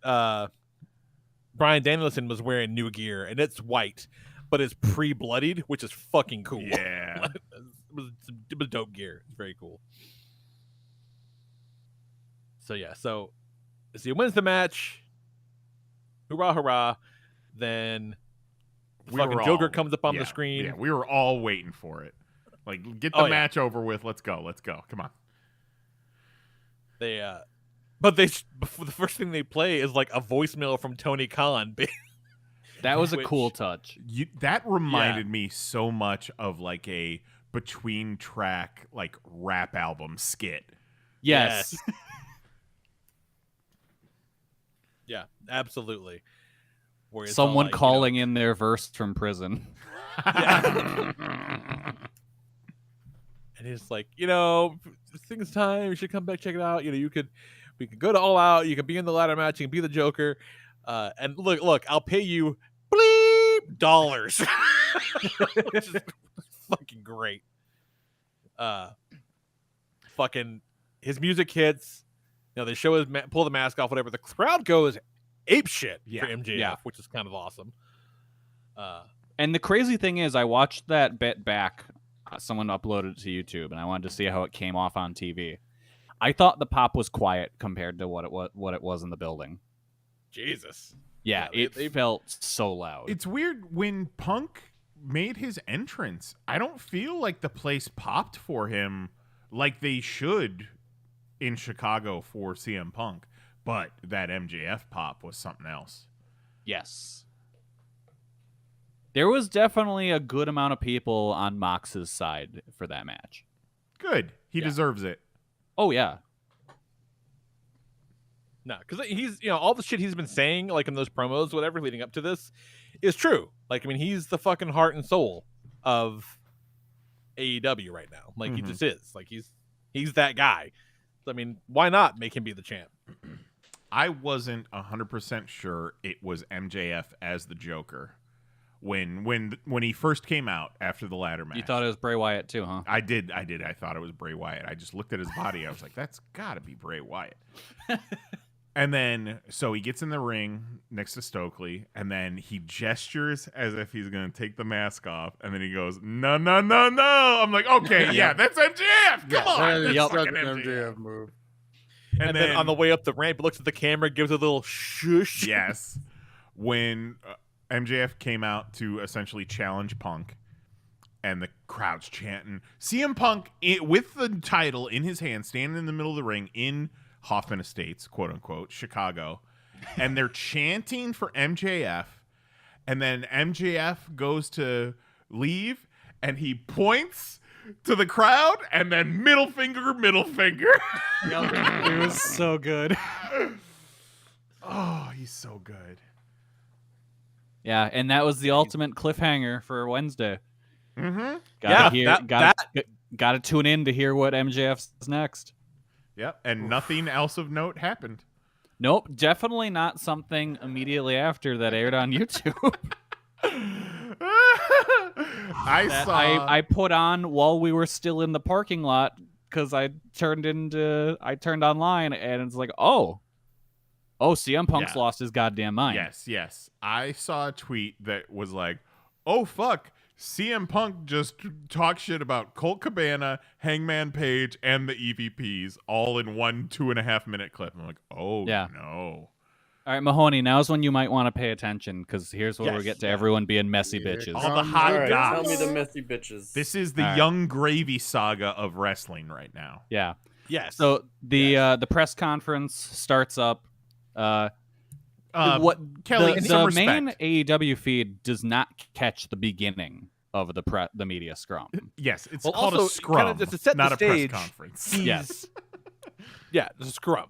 But like to set the stage, like it's as if like Punk went from the ring to this table. So Mhm. he's Yeah. like exhausted from He's this got fucking a match. Ready. sack of sparkling waters and a bag with like 2 cupcakes in it. And he's like, all right, Yeah. let's fucking answer some questions. And a guy comes up, Nick Hausman, and the guy was going to ask a question, and Punk just was like, you know what?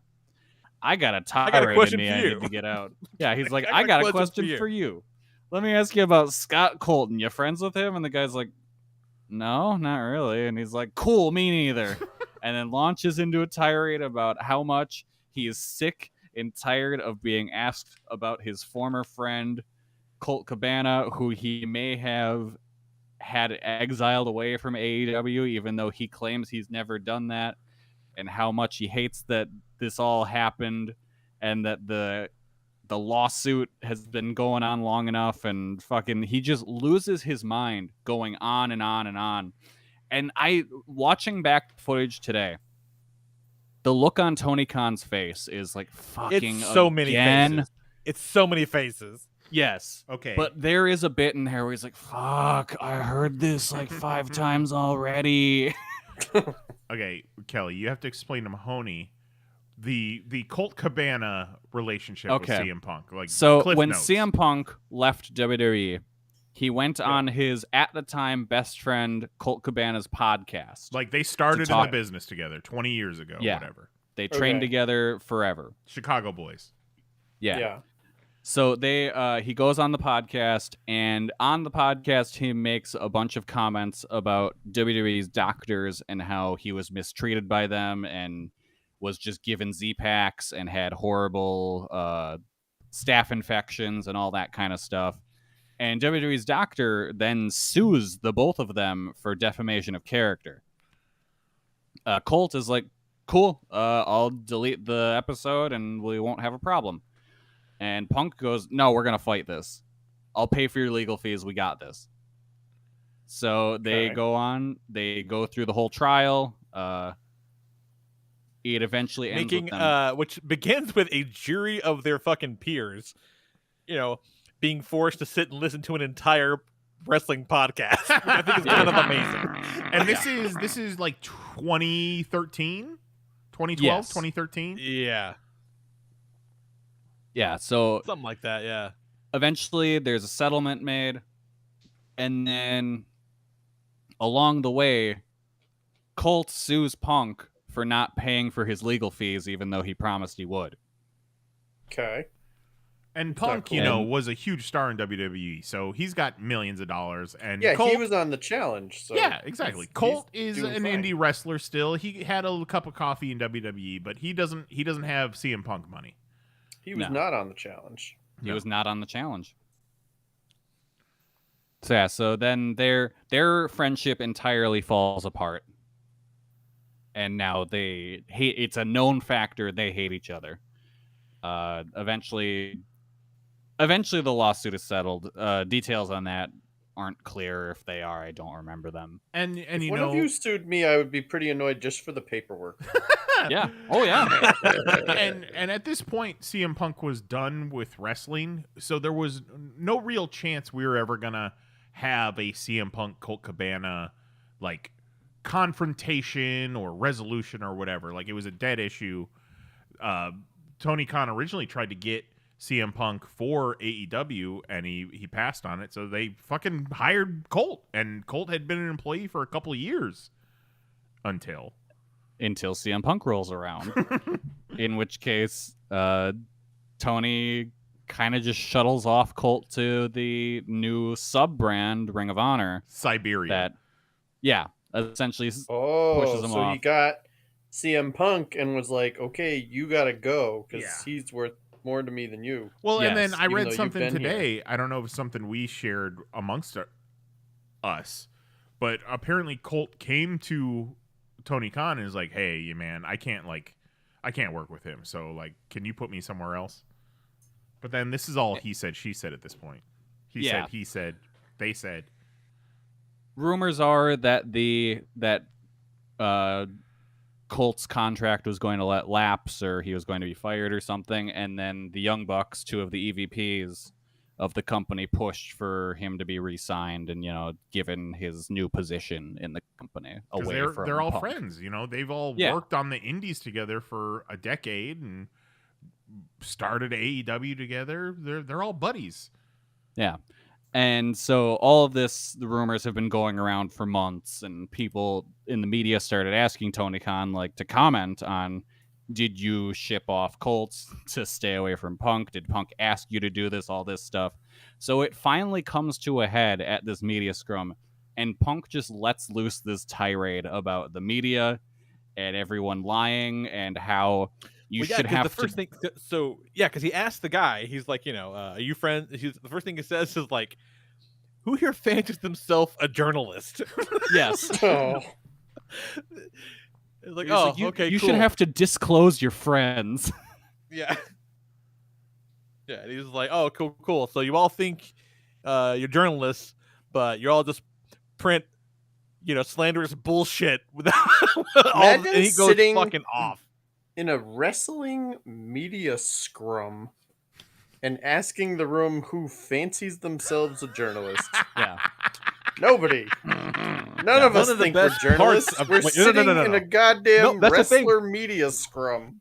Yeah, but I think But that's the the best, one of the opposite. best parts of it is that while he's going off on this, whatever, and he's just pounding sparkling waters and eating muffins with his mouth full, talking shit about the guys that he used to work with and works with now. And this one guy's like, my old job, I used to interview presidents, and I've never been this scared before in my life. And, it goes on a 3-minute rant just about how I'm not friends with Scott Colton, aka Colt Cabana. I haven't been for 8 years. I don't give a fuck about that guy. Fuck him. Fuck his mother, fuck his joint bank account with his mother. Yeah, he makes a big point of pointing out that when they sued for I don't know, discovery, whatever you call that, to look into the evidence, they found that Colt and his mom share a bank account, and he sure did harp on that. So the reason I think he brought that up, if I can get inside Punk's head for a second, is Colt's like, I can't afford this, I can't afford this, I can't afford this, sues Punk, and then they find out through discovery that he has a joint bank account with his mom and probably has a shitload of money in it. Been hiding the money. Yeah, and that could be. But And I don't think it's just a haha, he lives in his mom's basement. I think it's he We had found money, a lot he of was- money he was- when he's saying he's broke. This Jewish wrestler's over here squirreling away money. Because the thing that gets me is when he brings it up again, and he's like, oh, he shares a bank account with his mom that tells you everything you need to know about a man. It's like, what? I mean, that does tell you an awful lot. It really does say a lot, yeah. No matter one way or the other, it does kind of paint a picture. Man, But he I felt don't know. like, There's a lot of reasons. If it just Walk me someone through needs a reason why you would share a bank account with your mother. for loans. What kind Like, of what if your loans? mom needs help with their loans or something, and you get help with a credit score or something? He didn't say your mom shared a bank account with you. Yeah. You shared a bank account with your mom. Yeah, this is real, mid-30s. No, I don't live with my mother. Well, She lives with me. If I can present a concept here, he was an indie wrestler for a long time, probably Yeah, I getting think that paid you're Still fucking old enough hot to have your own dogs, bank account. Listen, if you're trying to tell me that he was an indie wrestler for so long that he's, a middle-aged man who has to live off of his mother, I'm right there with you. I understand. But you don't need I a don't know. joint. I don't bank think it's account that to do weird. So but the thing is, before you see the beginning of it, right? I'm kind of on his side because if it's me and I'm him, and I assumed that someone was like, "Hey, what's up with you and Colt Cabana?" And he was like, "Fucking shit. Okay, look, here's what we're gonna do. I don't want to fucking, I'm a grown ass man. I'm tired of talking about this shit. Let me tell you, motherfuckers, what's up." Yeah. Right? And so I'm kind of like, hey, man, I get it. I've probably done the same thing. If I was sick to fucking death of talking about it too. And then you find that he was like, everybody settle in. Let me tell you guys some shit. Yeah. No one asked him. What a fucking Yeah, psycho. You Set just it off. win the championship. MJF returns. And you sit down for the media scrum, and the first thing you do is have a fucking hate on for Colt Cabana and just drag him The through first the thing you mud. do is insult everyone in the room. Yeah. Like, that's the first thing you do. Yeah. The first thing you do is insult everyone there, and then you launch into a tirade about fuck this guy I used to be friends with. Yeah. Oh, and then you also start- fuck this guy I worked with now. Like, he called Adam Page like an empty-headed dipshit. Or Yeah. something. yeah. Fucking empty-headed dumb fuck, Adam Page. And then he accused the Young Bucks and Kenny Omega, 3 EVPs in the company, of planting stories in the media about him blackballing Colt. Yeah, And one like of my favorites. just He went says, off about you know, them. worked with a bunch of fucking quote unquote EVPs who couldn't manage a fucking target. Bunch of children. Yeah. Oh, yeah. He did say It's like, that. oh my god. Like, And like Tony's eyes are just bugging out of his head sitting next to him. oh yeah, just that's like, the thing too, Mahoney. He's sitting directly next to the owner of the company. He's the boss. Who just and- does not know what to do. No. And who He's might be the biggest CM Punk fan on the planet. Yeah, He's like, dude, I am Yes. too coked out to do this. Man. pretty much. No, like there's a moment where you can see, like, in Tony's eyes, he's like, okay, I don't know for sure that anyone's ever crawled up inside their own asshole. I might. I I'm might Maybe I be can be doing the it first right one. now. Maybe I can be the first one. Maybe I can be the guy. 'Cause he's- And What like, about so these then smoke bombs in finally, my pocket? You think Yeah. he'll fall for it? people start asking questions and they start answering like normal, but then he'll just circle back and be like, you know what? Hold on. Still fuck these guys in particular. yeah. And it just keeps coming back to it. And he's like calling them children and stuff. And it's just, he goes on for like 20 minutes. Just, Yeah, somebody's like, somebody asks, like, okay, hey, you've got a lot of, fresh young talent here, some kind of, AEW originals, as they say. And also you got a locker room full of, veterans too that have all this knowledge. Like, so what do you kind of see, how do you see that working out, that dynamic of, like, these veterans and these young guys? And he's like, well, let me fucking tell you about these assholes. Can you imagine being on a fucking baseball team with Barry Bonds, Sammy Sosa, and Mark McGuire being like, you know what? No, I don't need any fucking advice about how to hit a home run. These fucking kids, I swear to God. That's so weird because that's such like an old school attitude of the generation before him, yeah. Yeah. which he was trying to like buck that trend. It's so fucking weird. 20-year-old Punk would absolutely hate current Punk. Okay, so when he came into AEW, his gimmick at the time was he was happy to be here. He's happy to be here, and he wanted to wrestle the young talent. And I was thinking about it today. I was like, you know He said why? during the fucking thing, in the same scrum where he shit on all the new guys, he, like, 2 minutes later, he's like, hey, I'm here to lift everybody up. Right. yeah. But you know why he said Except for he these wanted to fucking wrestle guys. all the young guys? Because they haven't interacted with him yet. He can't get anyone else to wrestle him. They so don't he's like, hate him yet. Darby Allin, you've never experienced me in person before, so I'm going to wrestle you. Yeah. Because you know who didn't want to wrestle CM Punk and decided to not leave the company he's in? Kevin Owens. Right. Fucking hates Punk and is like, screw it, I'm staying in WWE. Wow, I had no idea that figured into it. I mean, only heard about obviously, that one today. They sold him big on the WrestleMania main event against Stone Cold, but Yeah. I did not realize the Punk shit because I thought for sure Owens was going to show up for the Owen Hart tournament. I did too. It was wild. Like, it's... And also, mind you, Mahoney, there is an crazy one. 11-year-old boy in the room who has like a YouTube channel and shows up to these media scrums to ask questions, and Punk is just swearing up a storm Well, he's 11. and just having all sorts of interpersonal drama that I'm sure this boy doesn't truly understand yet. It was profoundly unprofessional. maybe the most unprofessional thing I've ever seen. Yeah, it was so fucking crazy. Yeah, so MJF is back. It's a big deal. And one of the guys is like, "Oh, hey, it's been a little while, and you had a pretty good feud with MJF. You're gonna, you excited about maybe getting back in the ring, doing something different with MJF this time around?" And then Punk's like, "Yeah, I mean, God, this guy just wants to be fighting assholes all the time." Pricks. Yeah. He's always got me working with pricks. Always got me working with pricks. And as soon as he says that, Tony's eyes almost pop out of his goddamn head. Thanks, man. It was okay. We don't know what's going to happen yet, but it could go down in history as one of the most remarkable self-implosions and self-destructive acts that's ever been committed. It doesn't end there. No, it doesn't. I was going to make the that- joke, and that's when everyone went home and had a good night's sleep. Nothing happened after that. So after that, Punk takes his sack of sparkling waters and heads to his locker room. Tony's like, "Can I have one of those?" You're like, "Sure."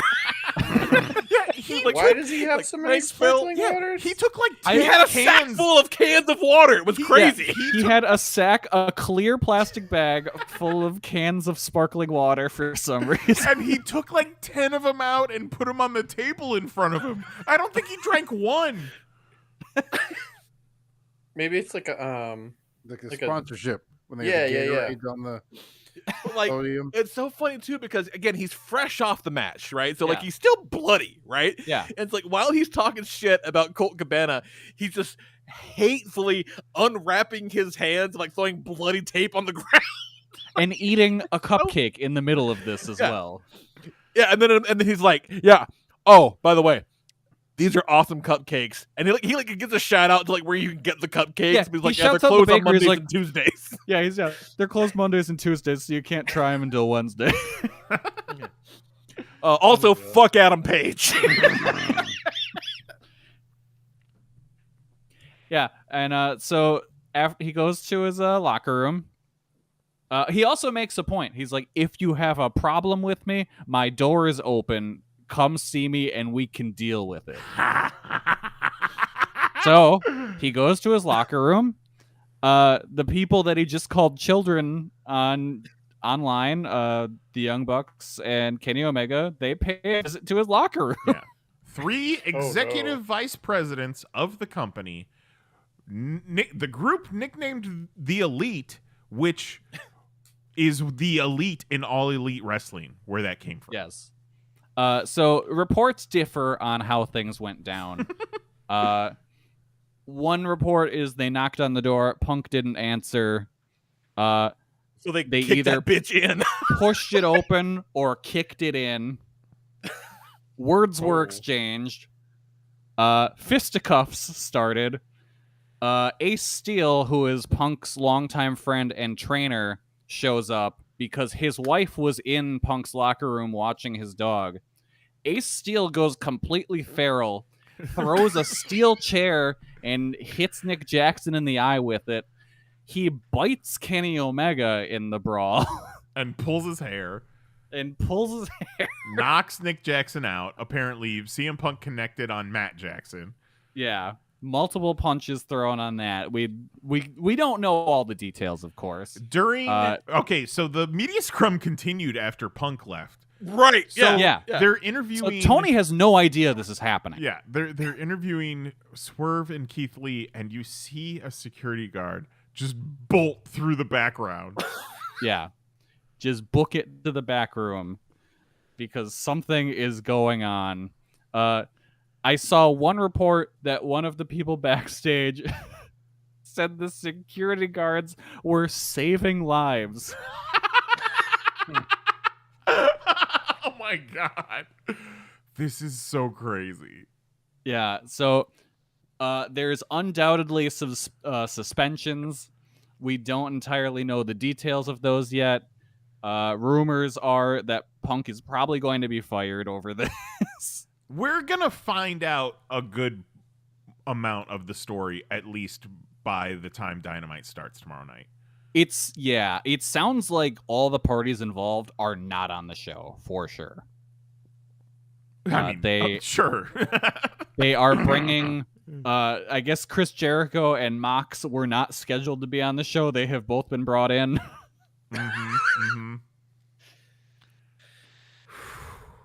God damn. Yeah, so we'll see how this happens, because it is at the point where a lot of the wrestlers have sided with the Elite, and they say Punk either has to go or he's got to do. The words I've seen are thrown around are make heavy amends. Yeah. Heavy I think amends regardless, is like hand job. yeah, I think regardless, Ace Steel has to go. You can't be an official in the company and go around biting people. It's so fucking crazy. Who are you, fucking Louis C.K.? Punk's dog was in the room and he didn't bite anybody. Punk's dog's watching that old man bite people, and he's like, "Bro, that's not good. They don't like that. They're gonna give you the night juice. Bad dog." Came off of one of the best pay-per-views. Great show, crowd full of just big energy going for it, and then he just dropped a goddamn hand grenade into everyone's lives. Yeah. One bit of speculation I've fucking seen weird. is that, because one of the rumors He going around took a was blow to the head. no, and his that, brain swelled. that Punk got hurt in the melee, but now I've seen people saying that Punk got hurt in the match, and he came from the back knowing he was going to end up having to drop the title again, and just said fuck it and went scorched earth because he was so pissed about it. Sure. You know how many times I've seen sports people be like, no, I didn't get hurt doing that stupid thing I did. I was already hurt before I did that stupid thing I did. It wasn't when I punched the wall. No, Yeah. it was that jump shot I took. Man, I felt it when that release. Real quick, we still have a wrestler or porn star coming up, but I do want to play a quick little game with Mahoney. Mahoney, this is CM Punk's dog, Larry. Real or CGI? That is not a real dog. There is no way that is a real dog. Look at that thing. That doesn't even look like a real animal. Yeah, That looks like Teen Wolf, the porn The parody. fucking chupacabra. yeah, really something. Okay, I posed this theory in our group chat, and I just want to put this out there on wax for everybody to hear. So, Whack. it seems like a lot recently, at least going back to Double or Nothing, where the show was great, but everybody was talking about the controversy surrounding MJF. Did he walk out? What happened? What's the deal? Is he holding out for more money? That was the big story. And then they do this pay-per-view. Real quick, I'm sorry. Liam Jones in the chat said, I hope they slap their thighs. They're just in there real fighting, but still slapping. Yeah. So All Out happens. It's an amazing show. But then no one is talking about the show. They're talking about the drama. Like fucking the story made it all the way to like mainstream publications. The headline was CM Punk, fucking burns bridges in AEW, whatever. And they link to the video. But, in every one of these articles, the last paragraph is AEW held their all-out event this past weekend to rave reviews. Punk won the championship. The Elite won the Trios championships. Tune into Dynamite this Wednesday. I think Tony Khan has some number cruncher in the back that has seen when there is real-life controversy when it comes to AEW, that it spikes their visibility. Oh man, you're giving Eric Bischoff a half chub. Maybe their trending rankings, if it goes up and they gain more mainstream eyes because of these controversies, more so than the actual wrestling.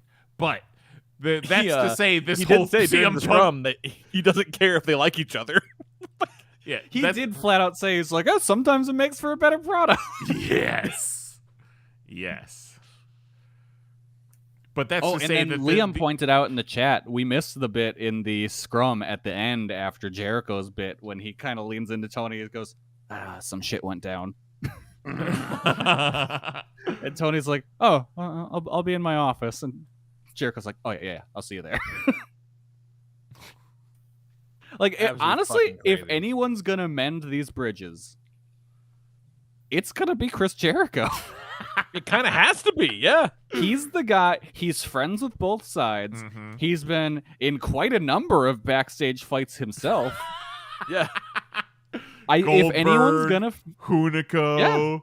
yeah, if anyone's gonna fix this, it's gonna be Chris Jericho. He's gotten off the sauce.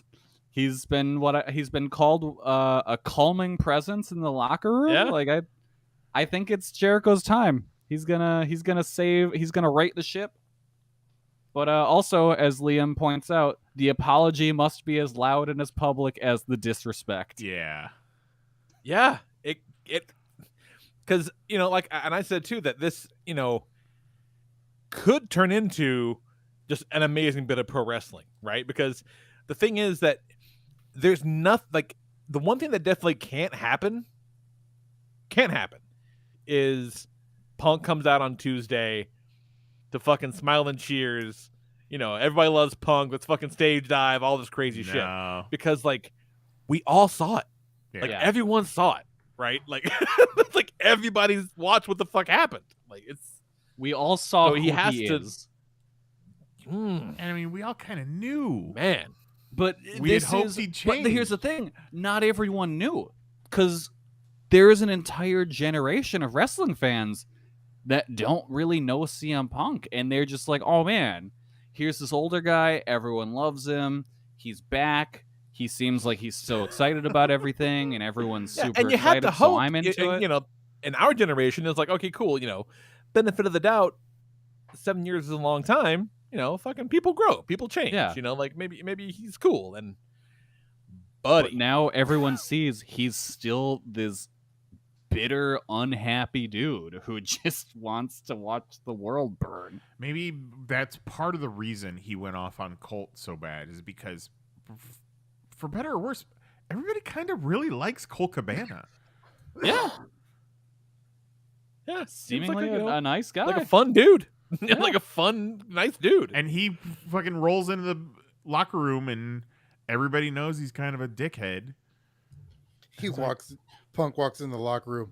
Who else has a fucking account with their mom? I'll take you next.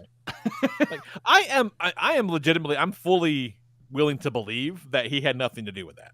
I'm totally, like, if, especially after all, like, whatever. Like, I'm willing to believe he didn't That's fine. tell Tony That's to ship fine. him off, right? That's fine. I would wager that Tony did it preemptively. Yeah, I think everybody Right. knew Yeah. that they weren't going to be able to coexist. So Yeah, but I honestly don't think that he was like, you need to fucking fire this guy or else or whatever. I don't think that happened. But that's kind of a moot point at this point. You know what I mean? Like, it's just fucking hell, man. Now that Absolutely you've crazy. aired all of your dirty laundry in front of the entire world, it's so Oh, funny. you thought you were done talking about it before this? Wait until the Yeah. question now, motherfucker. It's so he funny. said all of the quiet parts out loud. He went on this rant about Colt Cabana and how he has no connection to Colt Cabana anymore. We're not friends. I don't give a shit about that guy. But then you think about it and how much their careers were tied to each other. And every time Punk did something big, he'd be like, "Hey," he in the pipe bomb, he says, "Hello, Colt Cabana." So we as a fan base have been conditioned to CM Punk, Colt Cabana, best good guy friends for life. And then the podcast happens, which felt like this was the only therapy that CM Punk ever got in his life. But it was also a dude venting to his boy about this fucking bullshit that he's going through. And then the lawsuit. And it's like Team Colt, Team Punk, like they're together, and then they weren't. And then we don't hear anything about it. And then they're in the same company now. Of course we're going to start talking. Of course. Fucking wild. Absolutely insane. So, we'll see what happens tomorrow. Yeah. Absolutely insane. So before we get out of here, I know we're going long, one of the longest shows we've had in a while. And we could wrap it up now. No. But we're Also, not we got a gonna. game. We got a game. Jason Nyes, hit my fucking music. Hello, ladies. All All right, now I know we got some new people listening live. I'm sure we got some new people on the downloads. Thank you, Search Engine Optimization. So as you might have noticed, our good buddy Mahoney did not contribute an awful lot to the discussion vis-a-vis the AEW All Out. Because Mahoney doesn't know shit about wrestling, doesn't give a fuck about wrestling, which is, I've always found puzzling because there is an amazing crossover between the worlds of wrestling and comic books. The Well, and parallels are also- not hard to draw. He knows The Miz because The Miz is on the challenge. He knows Punk because Punk was on the challenge. That's true. I know nobody That's true. on the challenge like Punk either, so it doesn't surprise me that nobody in wrestling likes it. Yeah. So we devised a game a little while back. This is, I want to say, the fourth time you played it, where we take goofy made-up wrestler names and goofy made-up porn star names, real wrestlers, real porn stars, but they have all made-up names, whatever. And so you have Mahoney play wrestler or porn star. And this week, it's a special edition of Wrestler or Porn Star because every wrestler was on the AEW All Out card, and every porn star is in the top 500 porn stars on Pornhub as of this month.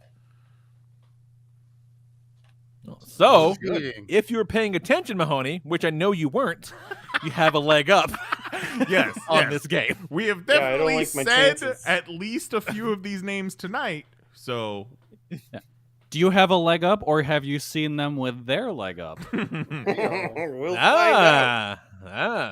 There you go. all right, we ready? All right, All right, I'm let's ready. do it. First up, Powerhouse Hobbs, Mahoney. Oh, that's definitely a wrestler. Ah, Powerhouse Hobbs. Correct. Gotta be a wrestler. Good one. Powerhouse. Starting out easy, but also could be a porn star if you wanted to, Could be a porn star. right? Definitely could be. I mean, if I'm going to be in porn, I'm going to call myself Powerhouse something. That's for sure. And to be fair, Why not? Powerhouse Hobbs could probably All do right. porn. I might watch it. Oh, Powerhouse Hobbs could definitely. I'd do watch that. porn. Listen, just Yeah. because Yeah, he's I'm feeling- built doesn't mean he can do porn. Because what if he's banging to that weird sound? You know that song that guy on Reddit was fucking to? Like, what if he's doing that? Yeah. All right, up next. What? You know. All right. You know. Next up, I have no fucking idea what you're talking about. You know what I'm talking about. Next up, I really don't. Next up, Autumn Falls.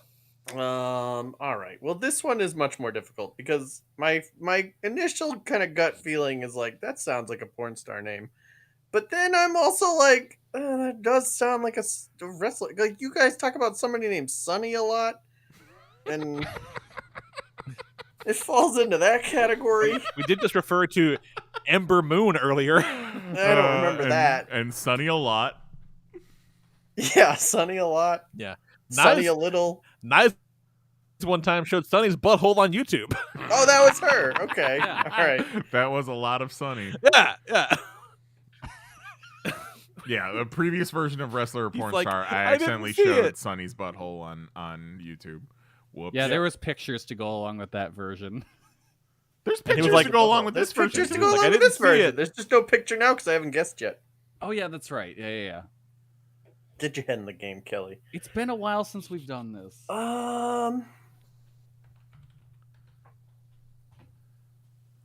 It feels like a porn star, but I really want to say a wrestler. I'm going wrestler. Oh, should have gone with your first instinct. Jose, any comments? Oh, I knew right away. I wasn't gonna say no. No, but like any like reviews, like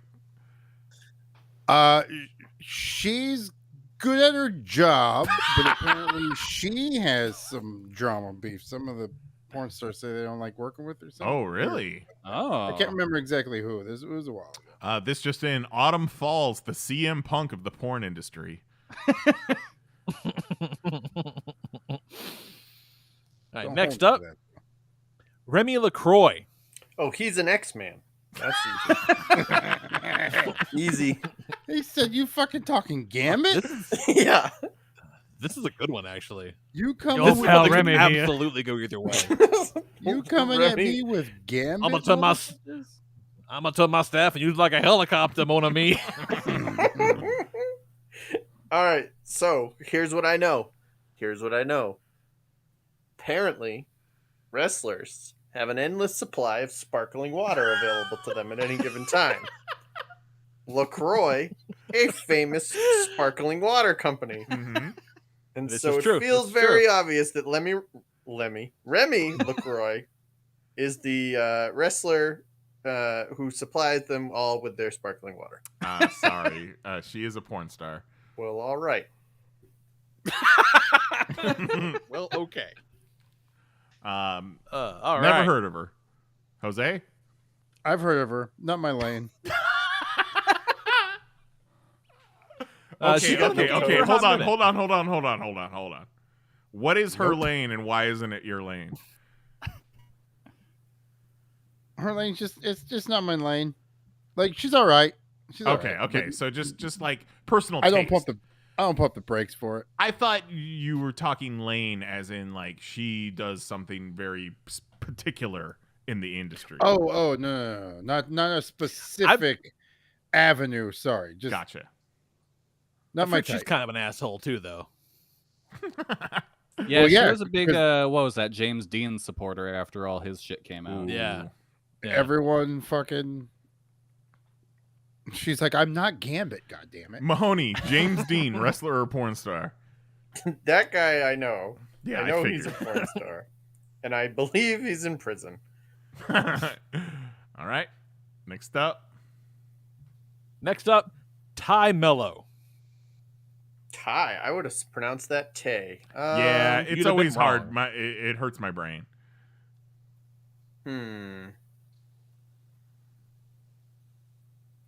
That doesn't sound like anything. That sounds like not a name at all. Alex, my final answer, not a name at all. Not a person, you Like- tricked me. It feels like there's been These a lot are of not porn real stars. words. So my gut is to be like, this has got to be a wrestler. But then it's like, what a stupid fucking name for a wrestler. But also, what a stupid name for a porn star. And that's where it ends me with just a terrible name in general. I'm going wrestler. So here's my thing. Okay. It's been a lot of porn stars so far, so that makes me lean towards wrestler. And if somebody out there was gonna be a dummy and pick a terrible name, probably be a wrestler. So I'm leaning wrestler. Wrestler. Perfect. Now, the fun part about this, her actual government name is Ty Mello. No, get out of Yeah. here. Nope, that's her real ass name. Yeah. Nope, I don't believe it. She's Brazilian. Yep.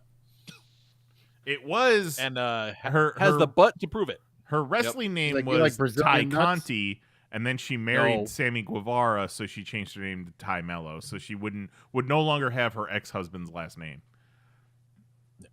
Which, Do you you not know, like it's not a bad Brazilian move. nuts? All right. Guess so. Also, All Liam Jones in the chat says, I will go undefeated in this. Liam Jones. I'm going with porn star. Next up, Johnny Sins. All right. Ugh. See, that's like clearly a porn star. Like clearly Is a it? porn star, but almost too obviously a porn star, which makes you feel like it's a wrestler. That's the name, bro. That is the game, bro. Yeah, I know. I know. This is a good one because this is tough. That's gotta be a porn star. Definitely a porn star. All right, good. Definitely a Thank porn goodness. star. I like that he's looking inside his underpants like, yep, still there. You never that's a know. good one. Might have fallen off. All right, next up, Skin Diamond. That is an Skin American Diamond. Gladiator. That's actually two American Gladiators. Yeah. Well, actually, that's a member of Generation X and an American Gladiator. yeah. Yeah. Skin Diamond. The skin. No helping part. in the chat. No helping chat. I'm not looking at the He's not chat. I looking haven't at the looked at the chat. chat since 2011. The skin part makes me think porn star, but the Sure. diamond part makes me think wrestler. I mean, why Um, wouldn't diamond also make you think porn star? The diamonds aren't sexy. Diamonds are hard. Wrestlers want to be hard. Porn stars don't get hard. Yep. Never heard of a porn you- star that wanted to get hard. Never in my life. Well, Did you I don't not think think these Skin guys- Diamond is a male porn star. That's for sure. For I don't sure, know. he says. Talking a big game all of a sudden. Well, I'm tired. This is what I think. I Okay. absolutely don't think Skin Diamond is a male porn star. Skin might- is they might be. clearly a girl's name. They might be. I don't know, but I gotta go through the options here. I gotta make some judgment calls. So I'm gonna go porn star. Porn star. Nice. And look at that.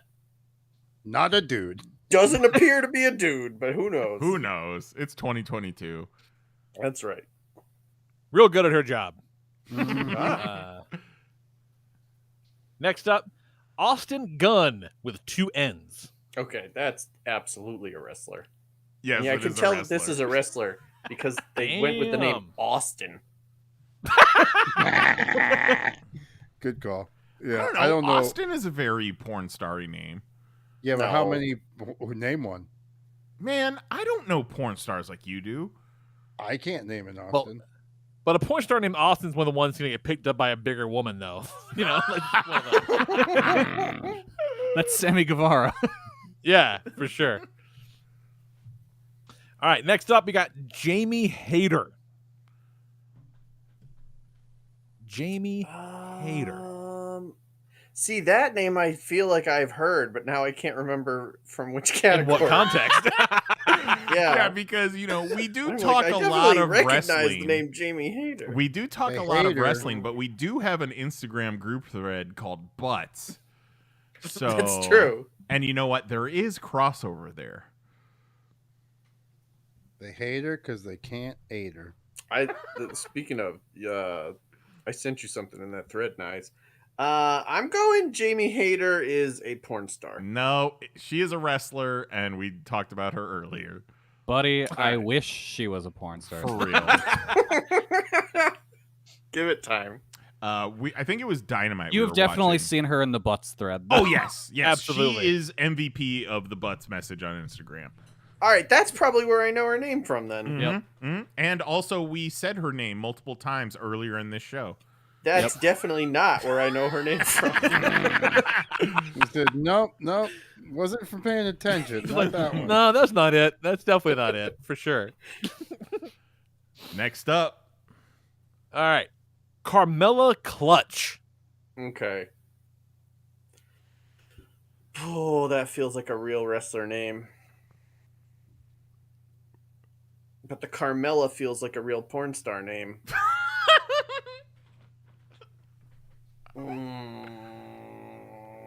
This might be the hardest one of them yet. I'm going porn star. nailed it.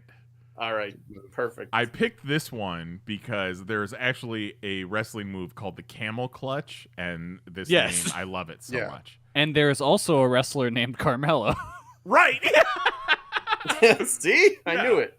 No, you said Carmella is definitely a porn star name, but there is a wrestler named Carmella. Oh well, Does whatever. she do the Carmella clutch? I don't think so. That should be her name and her special move. Maybe she should. Remember when they accidentally named a women's faction in WWE the Submission Sorority? Yep. God damn it. And then Was it an somebody accident? Googled it. All right. Mahoney, last one. Have you been keeping score? Last one. What's your score so far? Oh, I have not been keeping score. Has anyone been keeping score? So far, he's got 6. Yeah, Okay. 6 correct. All right. Hook. Okay, no, this one I know. This one is a wrestler, and it's isn't it the kid of somebody? That is Oh my correct. God. That is Taz's Holy shit. son. With Hook. context, no less. Yeah. Mm-hmm. And you said you weren't paying attention. Look at that. I don't know who it's the kid of. I mean, well, first of all, if you're gonna call yourself Hook, it's pretty easy to remember that name because that's just a real dumb name. Well, and then I was like, "What a dumb name!" And one of you was like, "No, you don't understand. He's the son of someone famous." And I was probably like, Well, "It's still a dumb name." You're gonna feel like a real dumbass because his father goes by Taz. Taz. Ugh. Well, that's it. That's wrestler or porn star. Mahoney, you did pretty good. 7 out of 10. Yeah, did nice. Not bad at all. You definitely heated up towards the end there. Yeah, you're going with your guts. It's going with your gut feelings. Good stuff. Good stuff. Dig it. Whew. That was a good one, you guys. Yeah, We did That was it. a good show. had a fun time. Do hope new folks stay around, come back next week. Because, we won't be talking about wrestling as much, but we'll talk about all kinds of fuckery and buffoonery. We're still going to talk about wrestling next week. Yeah. It's There's going to gonna be a few weeks. some nonsense that comes. Someone else is going to have bitten someone by then. From what you just described to me, there's going to be an awful lot of wrestling news in the next week. Fair enough. I don't know what the fuck I was thinking. You're exactly right. John Silver straight up murdered a guy. They found John Silver leaving the Now Arena with 6 garbage bags full of body parts. They're still counting fingers to get a number of victims. And would you believe this wasn't the only wrestling drama to happen in the past day or so? There was also a small indie show a couple of weeks back that was organized by a trans woman that featured all trans wrestlers. And then she just disappeared with all the money. Mm-hmm. She reemerged. She reemerged today, announcing that she's gambled away all the money and she's now going on a mental health traveling. Okay, well, honestly, you were like, she disappeared, and I was like, is she dead? No. Did someone kill her? No, But, she just stole. She just took all the money and ran off. A gambling degenerate. Yeah. Shit. Yeah, that's a degenerate gambler. Yeah. Yeah, I just have too many fantasy football teams. That is a degenerate gambler. Jesus Christ. Yeah. So My God. she chose all right, people aren't paying attention right now. Okay, here's what happened to all the money. Oh, the old dropping a news story on a Friday evening, huh? Yeah. Yep. My God. Damn. That's wild. We call that dropping a Merry Christmas to you from Phil Spector the day that President Kennedy gets his head blown off. Classic. If you're still listening to this, listen to our Gremlins commentary. You can find it on our YouTube. It's fucking amazing. And you'll never want to watch Gremlins without watching it with that again. Yeah. It's fucking amazing. Kelly just All-time great. fucking just blew our minds. Just like President Kennedy. All right. So we'll be back next week. And, we will definitely be talking about wrestling. Back next week at 10 p.m. Eastern. No, 9 Lee, p.m. Central. Lee, hold on, please. Please, The past please, few yes. weeks, the past few weeks at the end of the show, we don't know what we're gonna do next week. So you ask to no one in particular, what are we gonna do next week? So could you do that for me real quick? Oh, sure, no problem. We're back next week talking about I don't know what exactly. 9/11. What should we talk about next week?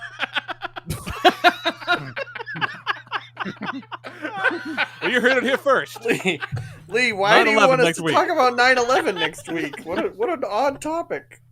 I believe in democracy. It's good. It's important. So we'll be back next week at 10 Is p.m. next Eastern. Tuesday the 11th? No, Sunday's the 11th. It's my dad's birthday. Oh, okay. Happy birthday, Dad. Never forget. Never forget. I never next forget his week- birthday, that's for sure. 10 p.m. Eastern, 9 p.m. Central at youtube.com/panelsonpages.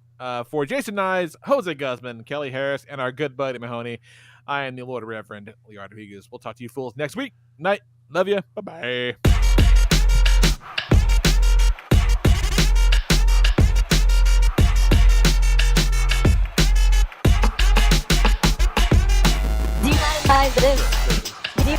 Do you mind if I do? You fucking Google ass bitch. Do you mind if I do? Do you mind if I do? Fucking Google something. Do you mind if I do? Holy shit. Do you mind if I this? You fucking Google ass bitch. Do you mind if I this? I didn't want to say it.